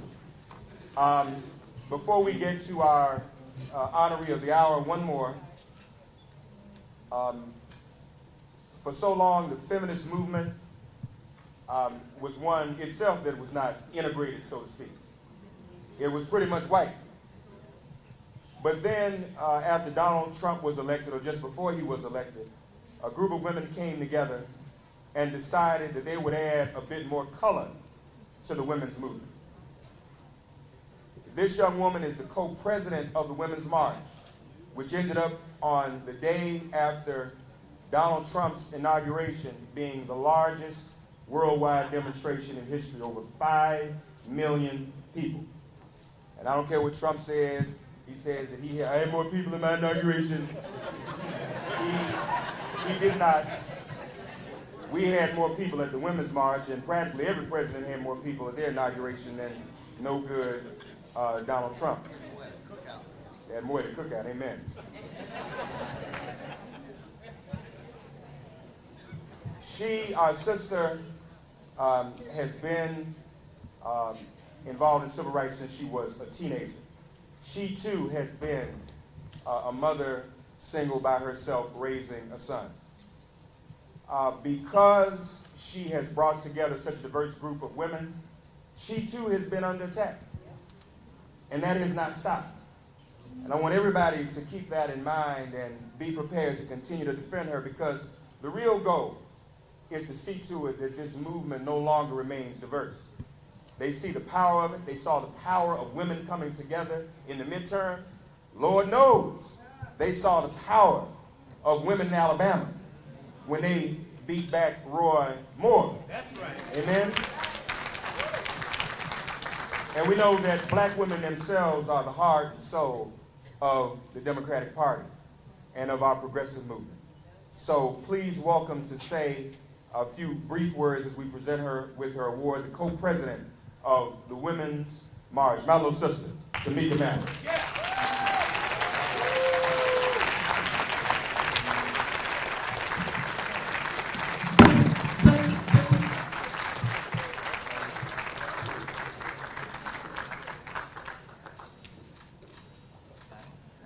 Right here. Hold it. Thank you. Got it. Hold on.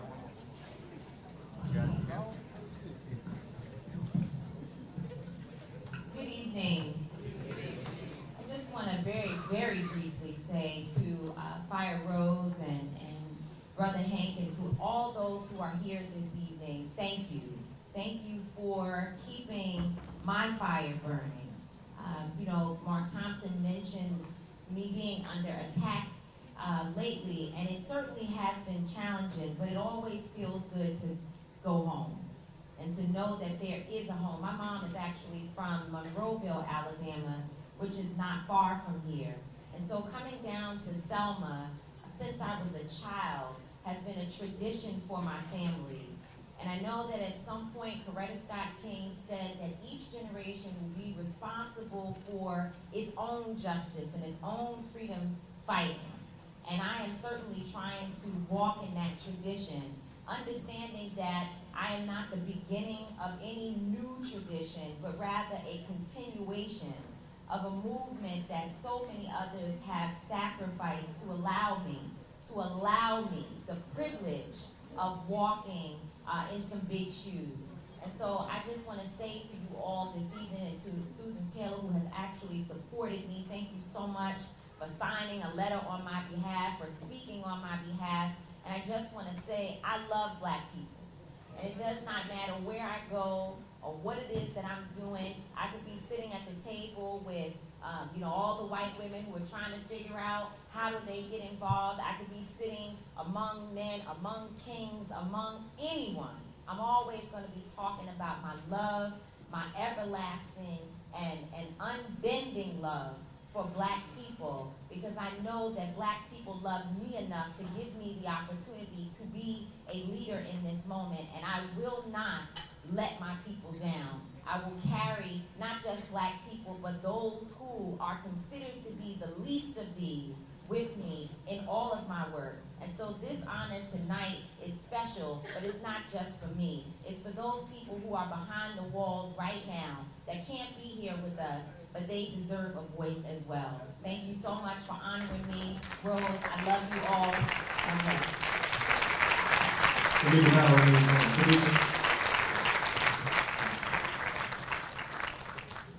All right.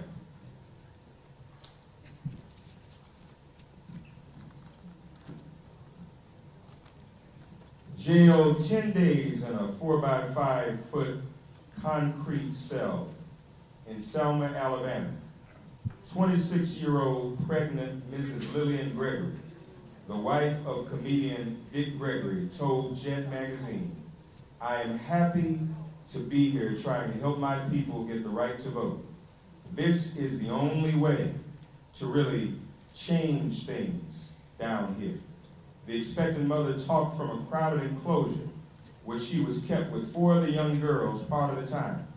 They slept on individual steel bunks with a pallet. "The beds are pretty dirty," she admitted, "and we only have 1 wash bowl and commode for 7 girls. There is no shower," said Mrs. Gregory, who was still dressed in the gray plaid skirt, dark blouse, sweater, and low-heeled shoes she was wearing when arrested. She spoke to Jet through her lawyer, James Chestnut. Jet magazine, October 17th, 1963. At this point now, we are going to welcome, we're not doing play? Yes. Okay, we're ready?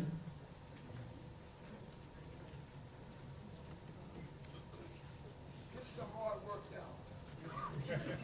After my actor went away. That's all right. Oh, okay. Gregory's here. Come on, Dick. Miss Gregory, let me have that. I don't know what happened to them. If anybody sees them, tell them to come back, but if not, the show will go on. Last year,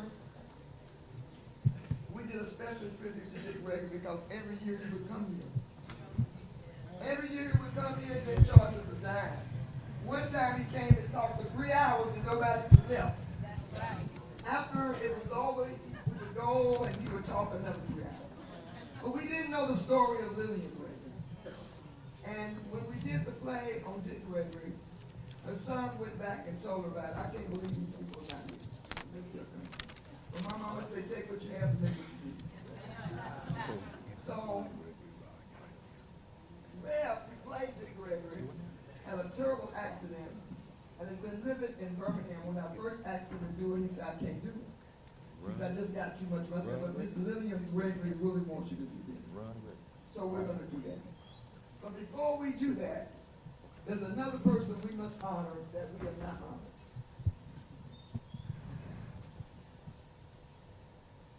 This woman has kept alive the Voting Rights Museum, the Ancient African Museum, which is completely without money. It's got a running roof.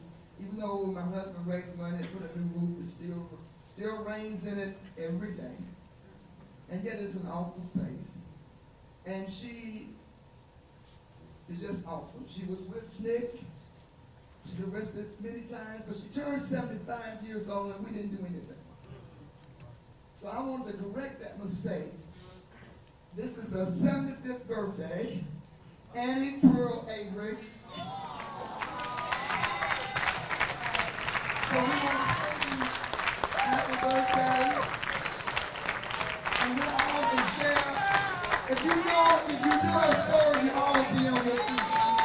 You knew the story of Annie Pearl Avery. So we want to sing happy birthday.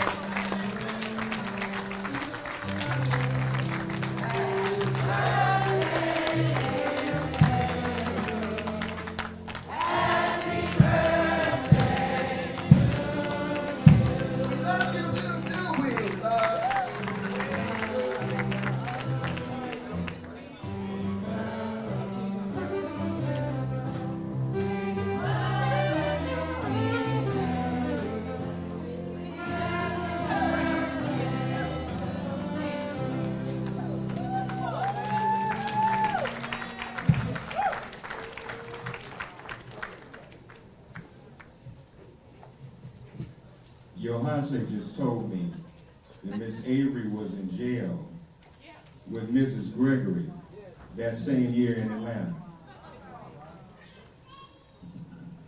Okay.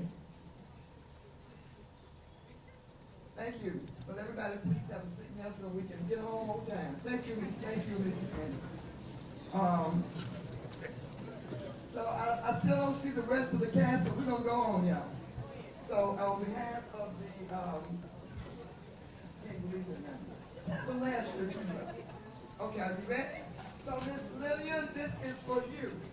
And I do think we have at least some of my band members are here.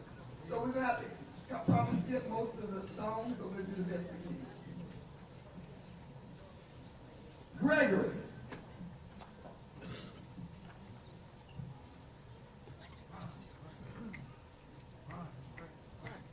Run, Gregory, run. Run, Gregory, run. Run, Gregory, run. Run, Gregory, run. Run, Gregory, Wait.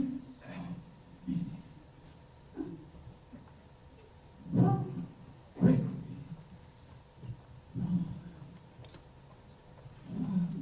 You run. You run. You. I want you to look at the person next to you and ask them, are you on your mark? Huh? Huh? Are you on your mark? Your mark is determined by timing and positioning and projection. You're on your mark. Set. Go!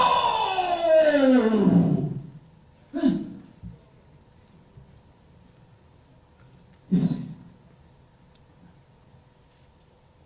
It was the year in 1932, I believe it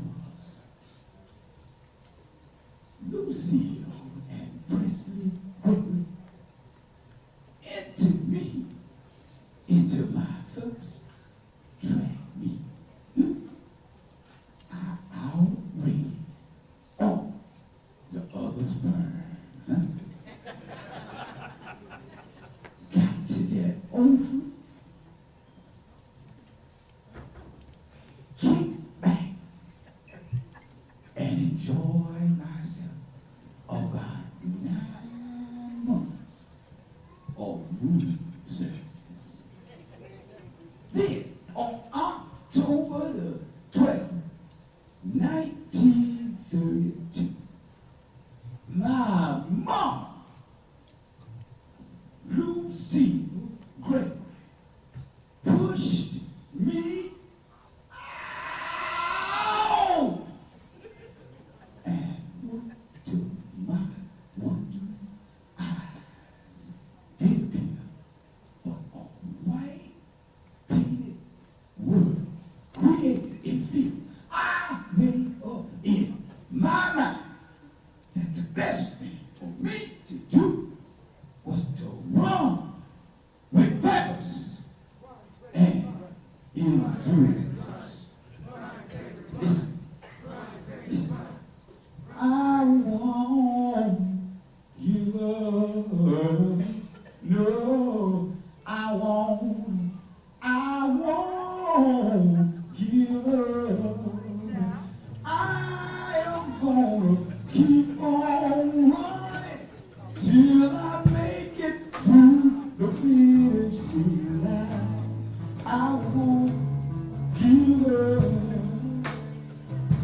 tell you I won't give up.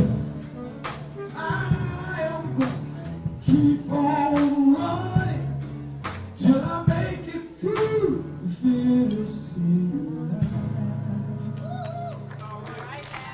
Shoe shine! Shoe shine! Oh yeah, yeah. I can make them shine. I can make them shine.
Open for incoming ninth graders, and each one was school.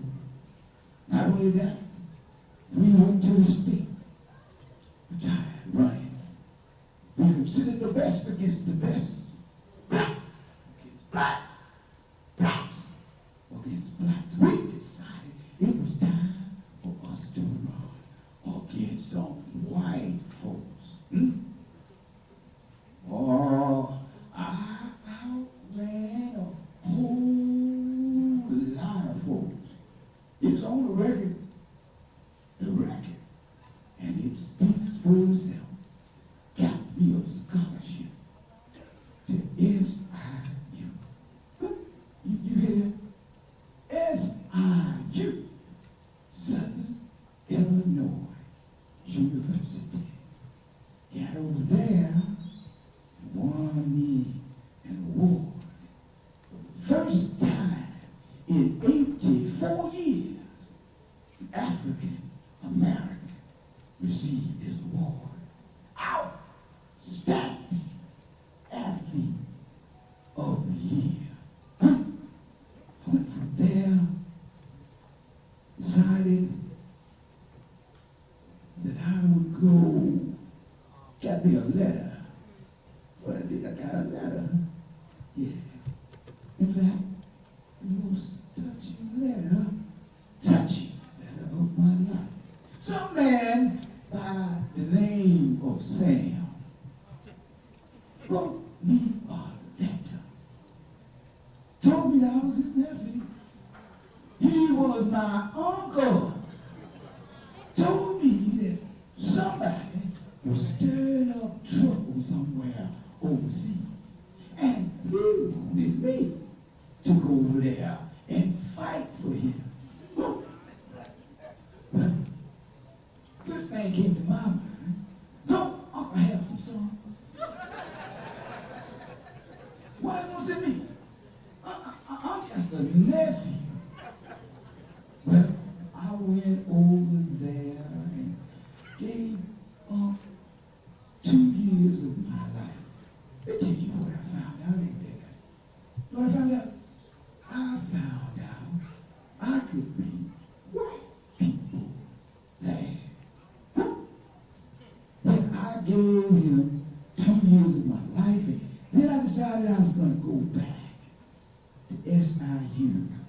I got there, and I found out they didn't want me to learn. They wanted me to run. So I decided to run. Ran right on over to Chicago.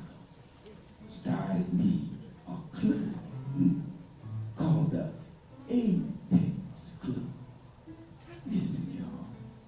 It was there in Chicago that I met the love of my life. Huh? Oh, she was a secretary. Yeah, secretary at Chicago, at the University of Chicago. Beautiful. I'm telling you, she had this, that, and the other. Well, we got married February 2nd, 1959. And let me tell you what we did.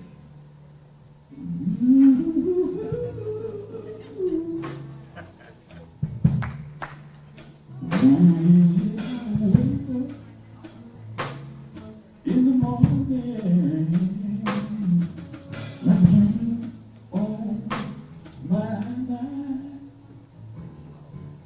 you rise with the sunshine and give me your smile. And when fear and grief are near, you comfort me. Y'all help me sing. We got love, love. We got that kind of love. We got love, love. We got that kind of love. And when it's cold outside, you make my look at you right. We got love, love. We got that kind of love. Everybody, give my baby a round of applause for Miss Lillian, Gregory. All round of applause for Miss Lillian.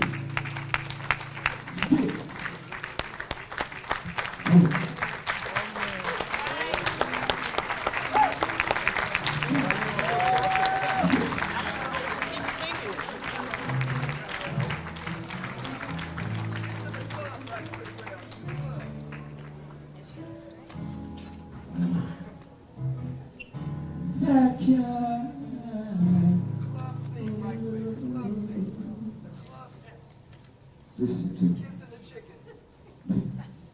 Well, I'm gonna have to get to the chicken, y'all. Well, let me ask you a question. Can you hear me in the cheap section tonight? Can you hear me? Can you hear me in the cheap section? Huh? Can you hear me? Can you hear me over there? Can you hear me? You hear me? Everybody hear me in the cheap section. Okay. I understand that there are the Southerners in the house. You're Southern. Let me see you. Raise your hand. You have to be a Southern. Any Southerners in the house? Well, listen, I want you to understand something. I understand the South real well. Huh? I spent 20 years there one day. Listen, I got there down south and went to this restaurant. Now there was this waitress there. She came up to me and she said, "Sir," because she said, "Boy, we don't serve Negroes here." I said, "Well, don't you worry about that. I don't eat colored people. Just give me a big fried chicken." I said, "Damn, she brought me that good looking, beautiful chicken. Put it right here, fork right here, knife right here, and I'm about to get ready to get business." 3 white boys, big white boys, got up and started my way. And I want to hear, boy, I'm gonna give you some fair wrong in here now. Whatsoever you do that there chicken, we ain't gonna do the second time yet. I picked up that big, beautiful chicken, and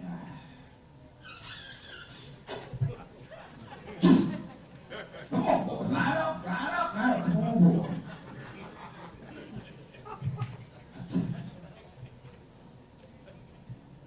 Wasn't long thereafter, I went over to the Robert Shaw Club. And while there, met this lady. I guess she's still in the house. Is she still in the house? She loved to sing. Billy Holiday. Billy's gone. Well, anyway, after her doing her thing at the Robert Shaw, I was invited. Mr. Yusef was there, and he invited me over to his place.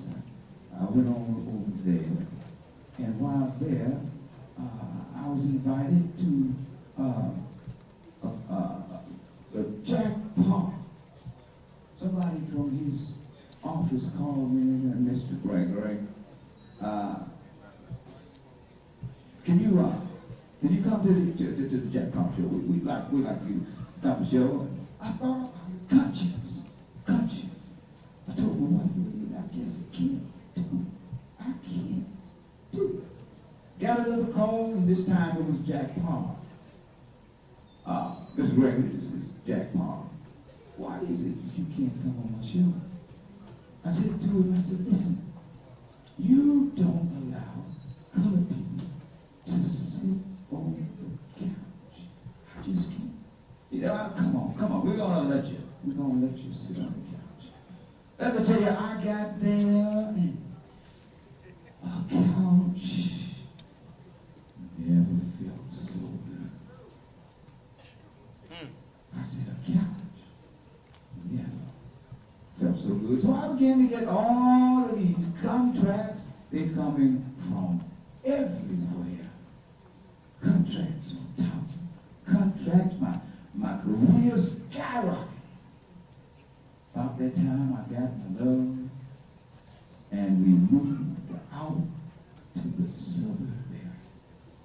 We moved out there, and I want you to know that the white folks have been paying me good money. So I decided that they've been paying me good money, that I was going to move in the midst of the white folks. So listen, I moved on up, and I moved in an area. I had white folks on this side, and white folks on this side, and snow was all over the ground. My neighbors were out, so I decided I'd get out and I do a little shit. I got out there there and I started getting all the snow up off the ground and cleaning it up. And next thing I know, a car pulls up. This white lady gets out. And she says to me, boy, you're doing a mighty good job on those people's yards over there. What are you getting for? I says, well, I get to speak with the lady of the house. The husband was sitting there next to her and walked up and said, sir, would you like for me to done your yard?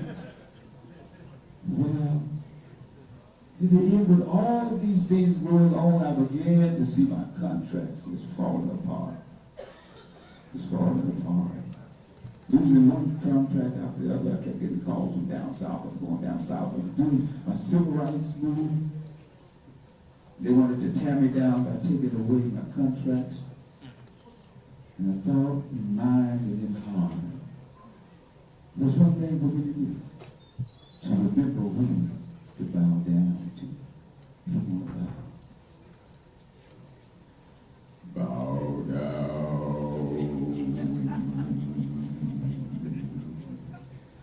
to power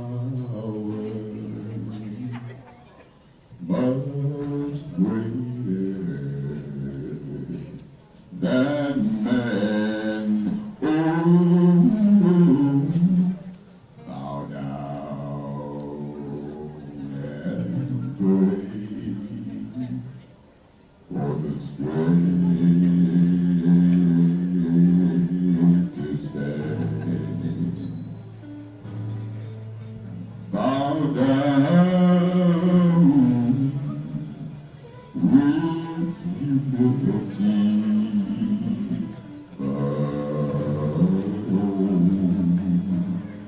Of your head and never,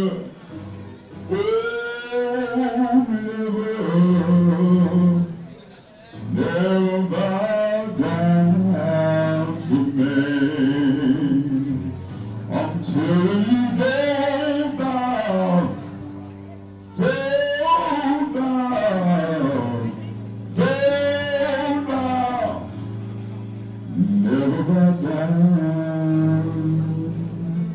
to me. All right. All right, thank you very much.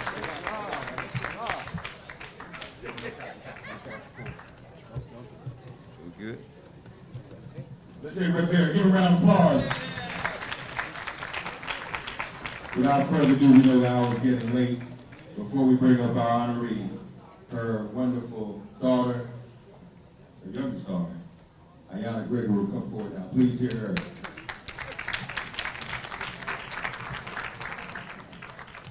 Good evening. Good evening. Good evening to you. On the other side of the man that the world knew as Dick Gregory is a woman. Yeah. A rock. A superhero. Have you ever lived with a superhero before? See, they're able to be in 5 or 6 places at all times. I'm talking about my mama, Lillian Gregory, 10 children, no days off. I repeat, 10 children, no days off.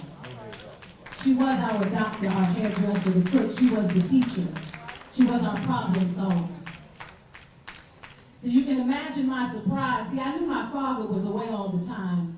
I used to be embarrassed and say I didn't really know who he was until I knew who he was. But my mother, that's a different story. See, she was home with us every day. So you can imagine my surprise when at 12 years old I found a magazine from 1965 with my mother on the cover. And it said Lillian Gregory, Rebel with a cause. I said, wait, Rebel? You talking about my mama? I don't think y'all understand. See, she home with us every day. And then I open up the pages and I see these images of my mother giving speeches and getting arrested and going to jail. I said, hold up. So I march up to my mother and I say, Mommy, I know that you were home with us every day, so I need to know how you were here and there at the same time. Y'all know she still ain't answered me? I didn't know who she was until I began to travel and people began to whisper things in my ear. I came down to Selma, and they said, your mama sat in that jail cell right there. She was pregnant with the twins. They was going to let her out the day after she got in because she was Dick Gregory's wife, but she refused to go until all the sisters got to go, so she stayed in 10 days later. The Attorney General at the time, Robert Kennedy, called the jailhouse to check in on Mama, make sure she was all right. And she said she could use a cold soda pop, which she made sure she got, and she shared with every other sister in that cell. In 1969, my parents were on travel in London, and they came across some footage that some friends of theirs gave. This is during the Vietnam War. Footage of the My Lai massacre, of innocent men, women, and children being murdered in South Vietnam by U.S. Army soldiers. The United States, of course, knew about it, but they were doing everything they could to suppress it. So my father, who had already survived 2 assassination attempts, was trying to figure out how to get this footage into the United States without being stopped or killed. So you know what he did? He gave it to the superhero. My mama flew by herself with this footage. She flew from London to Paris, Paris to Montreal, Montreal to Toronto, Toronto to Chicago. She didn't eat because she knew she would have been poisoned. There were 2 men that followed her on every flight. She didn't talk about it for years, but she said she had never been so scared in her life. I don't think you understand. This is the same footage that when the United States found out that the Gregory family had brought it into the country, they were forced to break the story. This is the same footage that would help and be instrumental in helping to end the Vietnam War. We talk about a quiet black woman who didn't even want you to know her name, who helped change the trajectory of human history. She doesn't want to talk about it because she don't want the credit. She's uncomfortable as we speak because it's not about her, she said. It was no big deal, she said. This is a woman who birthed 10 babies with no drugs, no epidurals. So perhaps it would be no big deal. One time my mama broke her pinky toe and she didn't know till we told her. We said, Mama, your toe is pointing at a 90-degree angle. Took her to the hospital. The doctor said, we're going to give you some drugs because we got to break it again. She said, child, I done had 10 babies. If you think I need some drugs to break my toe, you crazy.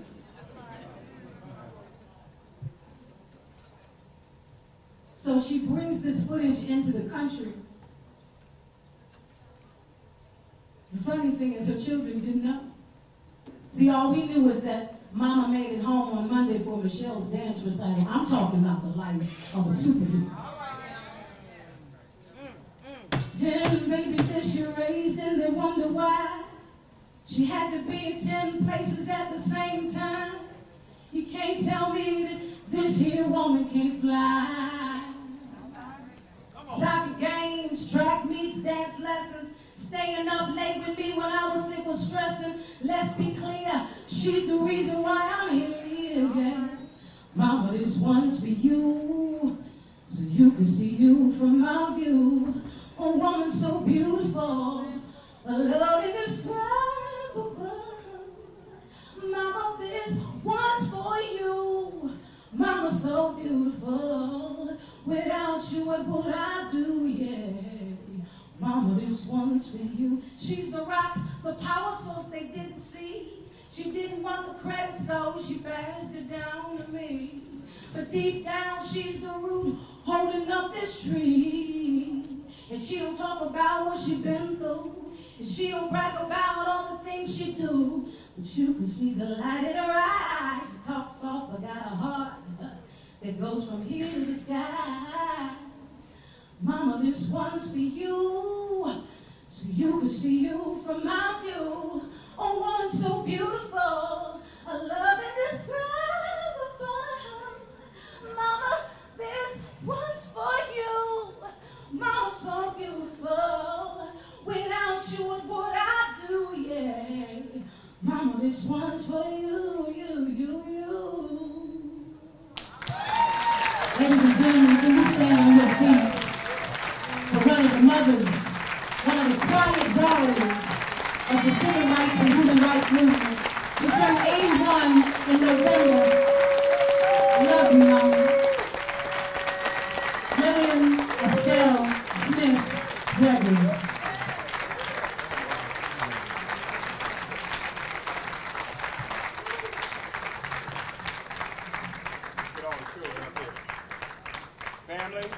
Children. Gregory family, step up. Gregory family, step up, please.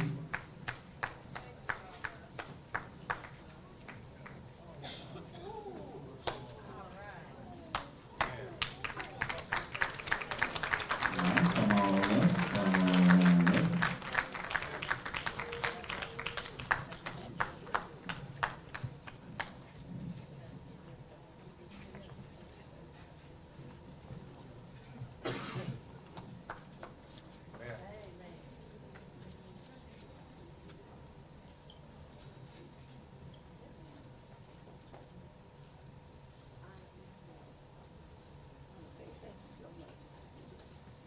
Hold on one second. Here we go.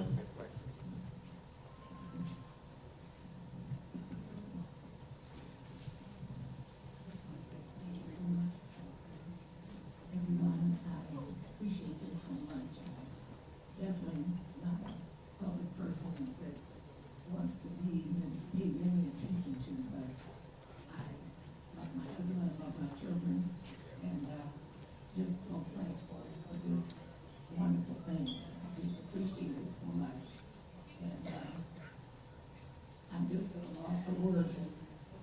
55 years ago, lady right here was one of the babies in my tummy when I was here in jail, and it was a wonderful experience because I told all of the ladies, I said, I'm saying, I don't care if someone tries to take me out of here, I'm not leaving until all of it. And I just want to thank you all. This is truly, truly an honor, and I'm so appreciative. Thank you all. Thank you.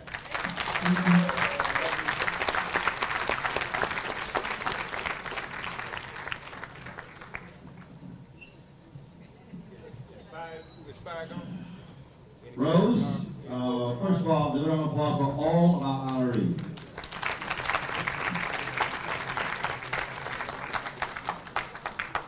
Now, Rose was choir director, she was directing the play, and I think she also cooked and served. And I think she also hand-made the awards. Give it up. She puts it all together. She runs everybody. Give a round of applause.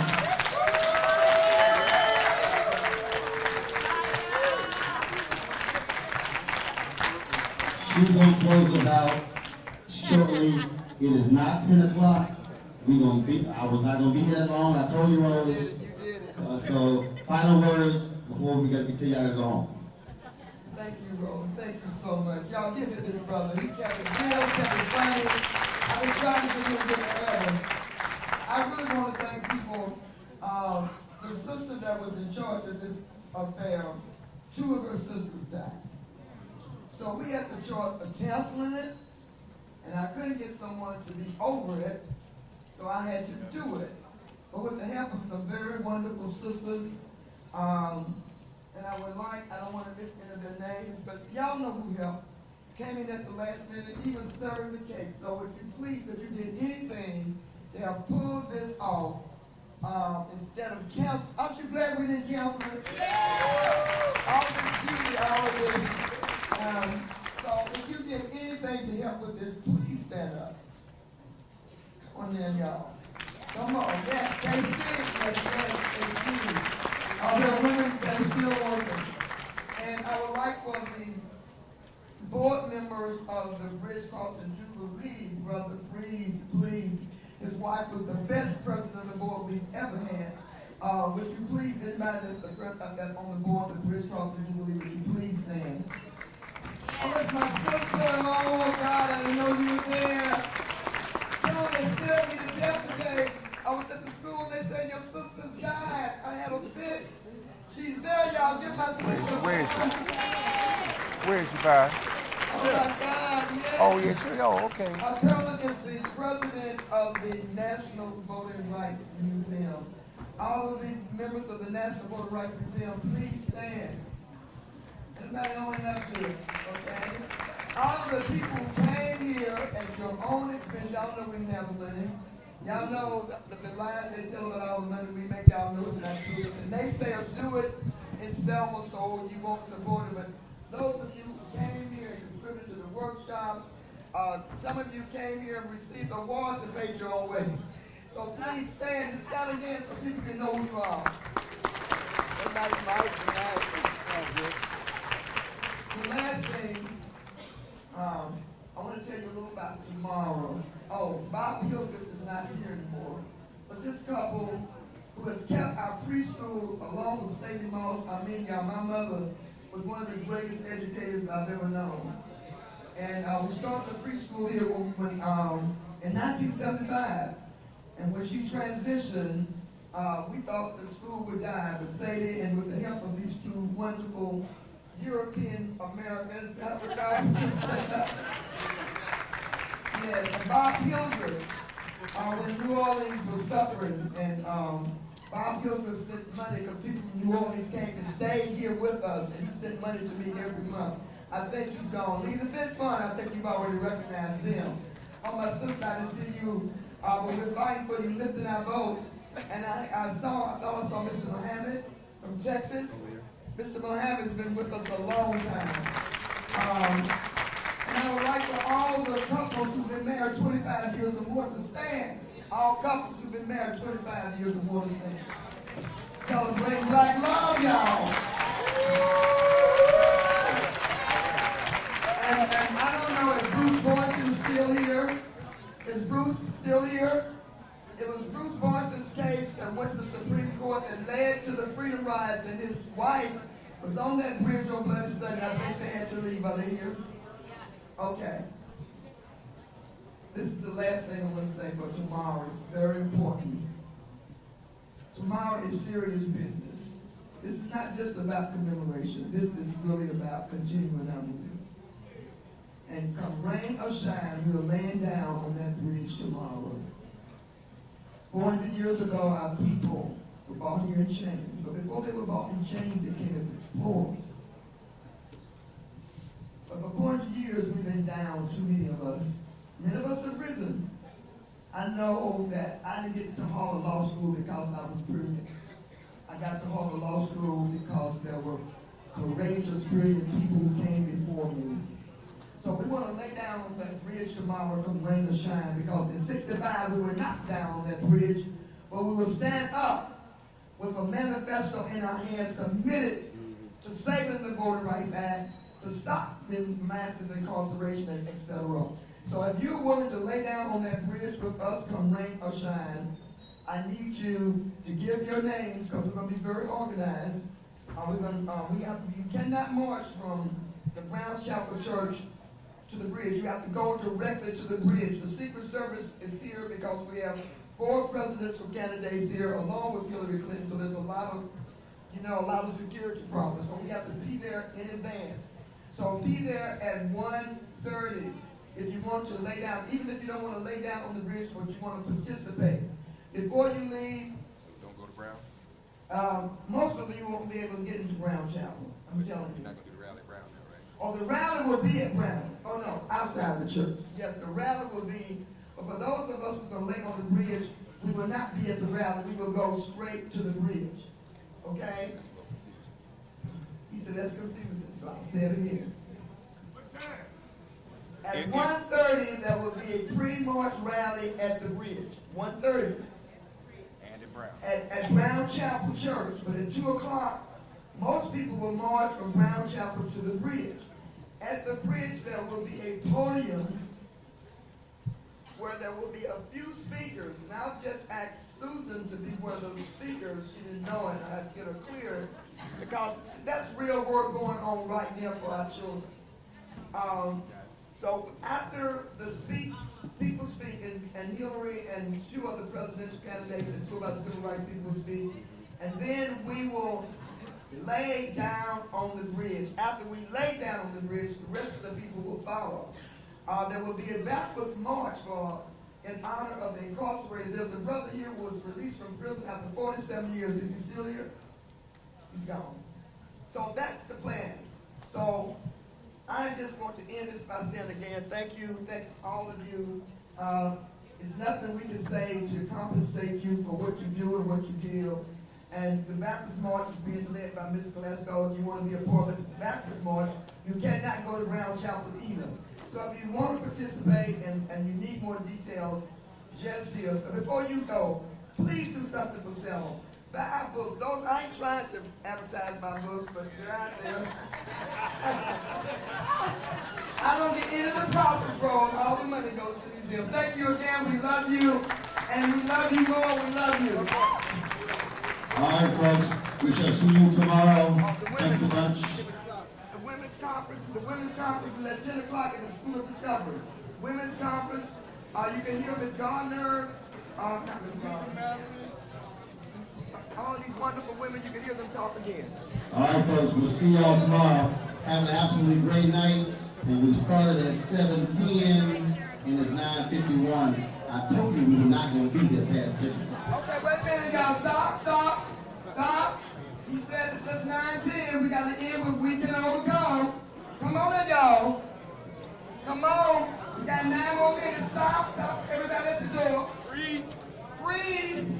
Where's the freedom singer?